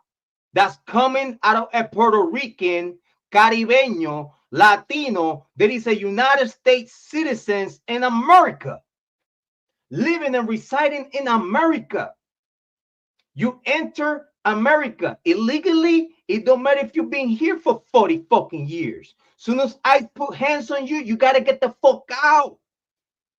And everybody that is supporting that shit, keeping criminals in the United States, because again, and by definition, when you break the law to enter a nation illegally, by definition, you are a criminal. So that means that every single motherfucker, man, female, child, old or not, they are here in the United States of America illegally, by definition, are criminals. That's another thing that is the unspoken truth that it seems like nobody want to talk about. How the fuck we have United States of American citizens fighting for what? How the fuck we have the Democratic Party vowing for this shit? You know why? Because they know they use illegal migrants to vote for them. In the same way they use illegal migrants to vote for the Republican Party. At the end of the day, it's all a fucking spoof. It's a fucking show. Are you enjoying the show? Are you being entertained? Are you being entertained? How the fuck anyone will protest ICE, call them whatever they call them,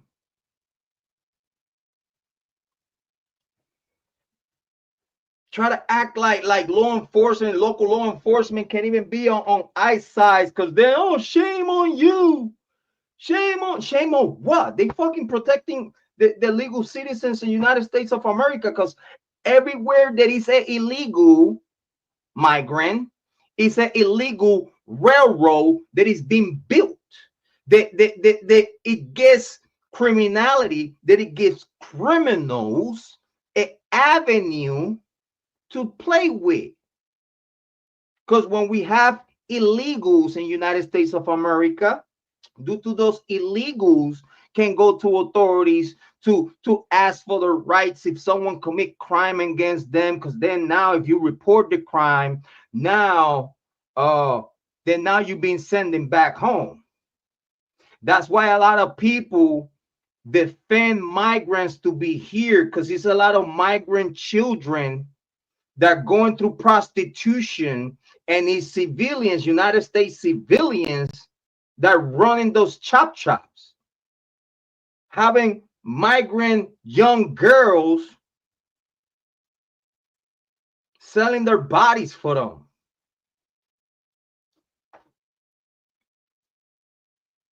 We have war-ready age male committing crimes for a gang, and he's the shooter because he's the illegal migrant. So now we having black gangs and all type of gangs using illegal migrants to commit crime because they are under the table.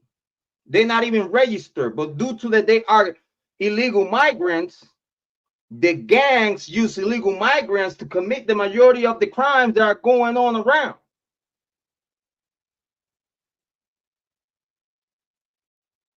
The illegal migrants, while they here in the United States of America, they are not protected. They're being hurt. They're being used by United States citizens as slaves because they are migrants, illegal migrants.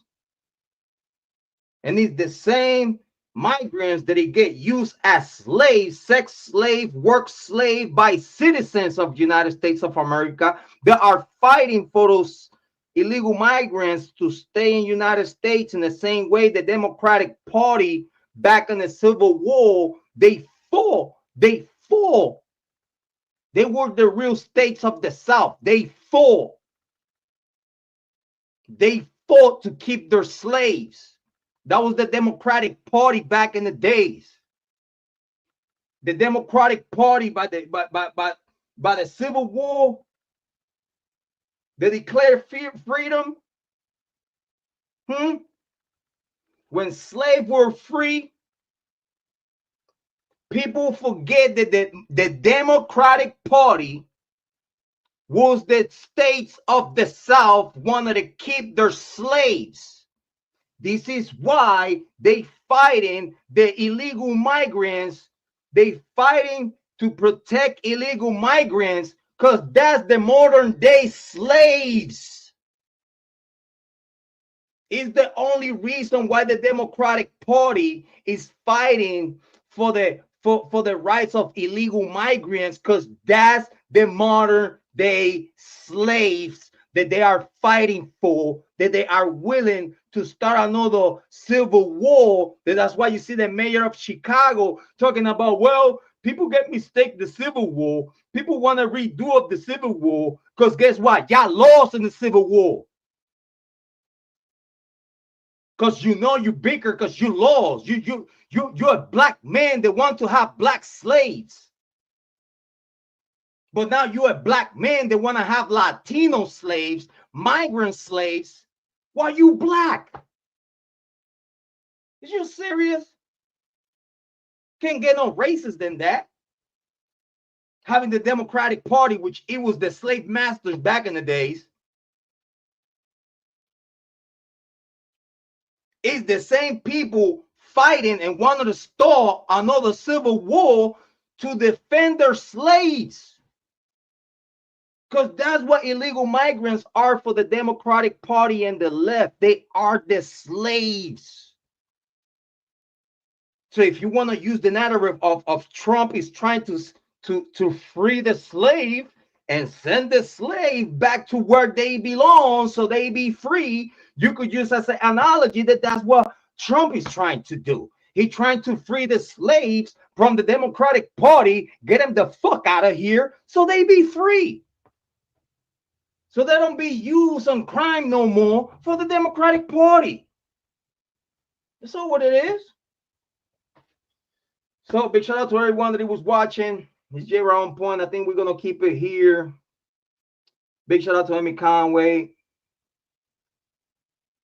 That she was in Maddie's room, in my opinion. Yeah, that's what I'm saying. If they don't have no proof of that sheep being ever there, you know what I mean? It's just a lost cause because he's really at this day to their a false arrest. Yes. Megan Marshall give a warrant to go and get Bryan Kohberger with what? You know what I mean?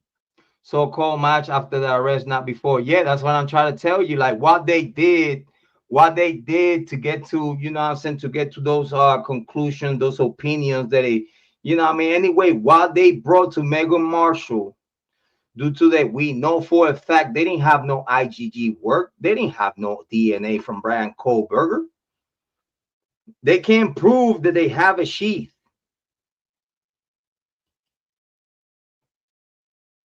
It makes sense. You can't prove that you ever had a sheath. You say so, but you can't prove you ever had a sheath. And that's the whole reason why you can't come up with the IgG work, because it was never a motherfucking sheath. Then you get what? A warrant to get to Pennsylvania. You had a warrant. You could have just knock on the door and get him out. That's it. But no, you stake the place and then try to sneakily try to get a DNA that you never has. Now you have a reason to be in Pennsylvania after you digging into the trash, huh? But how the fuck you got there?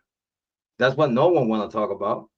That's the unspoken truth that no one want to talk about. Why they give Megan Marshall for them to even have an excuse to dig into the trash in Pennsylvania for then arrest Bryan Kohberger. Make that make sense. Just make that make sense. All those content creators, all that one content creator talking about Aryan Nation and Aryan Knights and all this other shit. And after all these other documents have come out, this person still can't say, yeah, man, I'm sorry, I gave you false information. Like I did not know was all false information. Like he just don't want to give the sauce and tell the people, yeah, I would just push. He was just pushing false narrative, and you don't want, he don't want to say that. You don't want to say that because anything he say about, oh, but well, the reason why I came with the Aryan Nation and drug deal going bad was because I was getting emails and information from people that I didn't fucking know. But it makes sense because other people was sending the same information and other people was talking about it. That's why I had to tell you, shut the fuck up. Do your fucking homework. That's what you need to do. Do your own fucking homework, and you realize that everything that you was fucking talking about was fucking stupid. You never paid attention of the fucking case in the first place because you in the very beginning thought that Bryan Kohberger was guilty, you stupid son of a bitch. Then now after you like people could change an opinion, But then after you change your opinion that Bryan Kohberger is innocent, everything the fuck you say about why you thought that he was innocent, now after the documents come out and you see that none of the shit that you was talking about is nowhere to be found. Not the CI, not the human CI, not the drug deal gone wrong, no, these other shit that you was talking about, this person that got arrested on this drug deal, they got this wife and this and that. I know this is the CIs and shit. Shut the fuck up. Why won't you acknowledge that you was wrong all along? So then that way I probably could leave you the fuck alone and not remind you every fucking time I'm live that you're fucking dumbass. You know what I mean? Yeah, why Bethany Funk and Dylan Mortensen DNA was not never there? How the fuck you cleared them? How the fuck you cleared them? Yeah, you got you got you had DNA from John Jackson Walker, but then okay, but you said that everything was inconclusive. You said that everything was inconclusive. Not just for Kohberger, but also for everyone else. You said inconclusive. So why, if you already had DNA from John Jack Showalker and you had DNA from Jack DeCool, where's the DNA of Maddie's boyfriend? Where's the DNA of Hunter Johnson?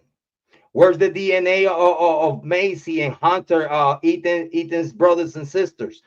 How the fuck you clear family members and friends when it's a whole bunch of family and friends that were not investigated? How the fuck you gonna clear so much people, but you only have that little bit of people on the DNA that was collected? But then you still have Jack DeCour there, right? But the problem here is that if you have Jack DeCour DNA, if you do an IgG after it got inconclusive, I bet you that Jack DeCour would be your suspect. But you have Jack DeCour's DNA, but as soon as everything you made it inconclusive, that's it, right? How the fuck you have Jack DeCour's DNA? You had Jack DeCour's DNA and you couldn't do an IgG on him? Where is Jack DeCour's IgG? How the fuck you have DNA of a possible killer that everybody was calling his name out? Everybody was calling his name out, even myself. The tip that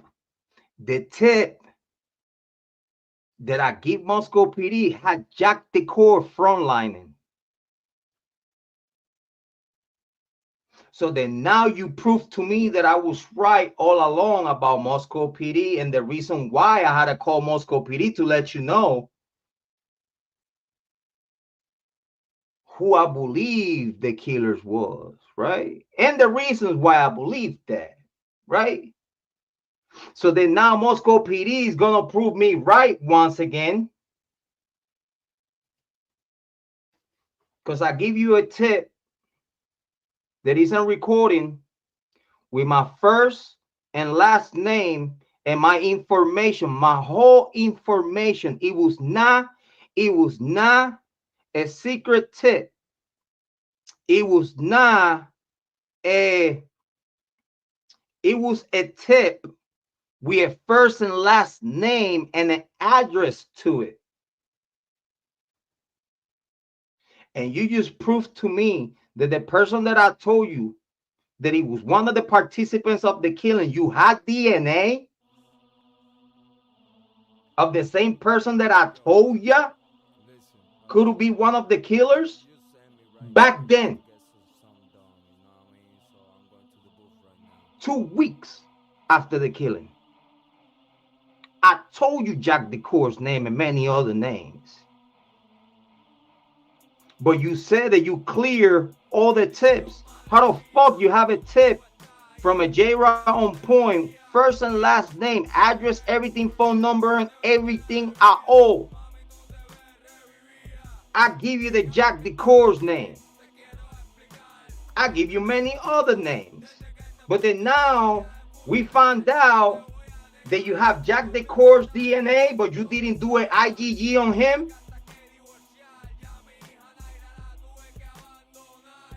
You already had Jack Decor's DNA. You didn't have to go and look for Kohberger for shit. Because you know why? If you would have done an IgG on Jack Decor, you have the fucking killer. Have a good fucking night. Big shout out to our subscribers, moderators. I love ya. But the unspoken truth is that I bet you anything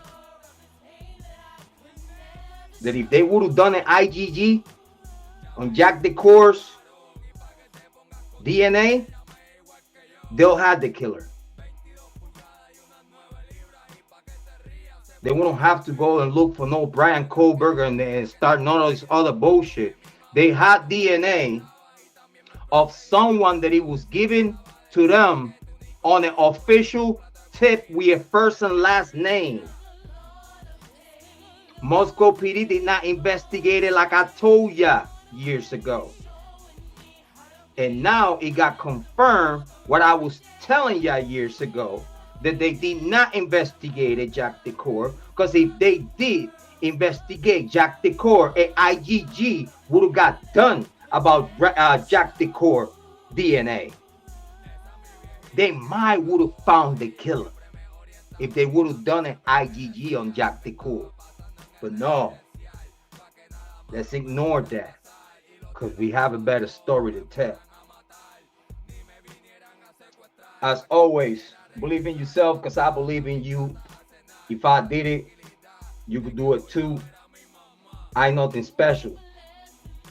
I believe that you're going to take the best decisions in your life for yourself and for everyone around you. Love yourself, take care of yourself so you'll be able to love and take care of others. As always, it's your favorite brother, your mother's favorite son, the Black Sheep. Make sure hit the Cash App. If you find any value in the content and the conversation that we bring here, make sure hit the Cash App. You know, buy me a coffee, buy me a house, buy me a car. I don't care what you buy me. Send me something in the Cash App. It's very appreciated. I love y'all. Big shout out to Amy Conway. Big shout out to Joanne. Big shout out to Lucy Morningstar. Very so much appreciated. Make sure that y'all click like, subscribe, and share the content. Make sure that y'all also subscribe to that On Point Rican. Make sure that y'all go and subscribe to that On Point Rican channel. It's very so much appreciated. I love y'all. Thank you for everything that y'all do. Thank you for coming to see me. It's very so much appreciated.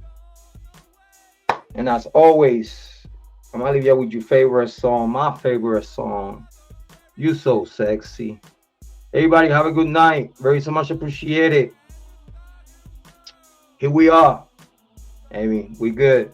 I'm good, family good. And the information keeps coming. Love ya.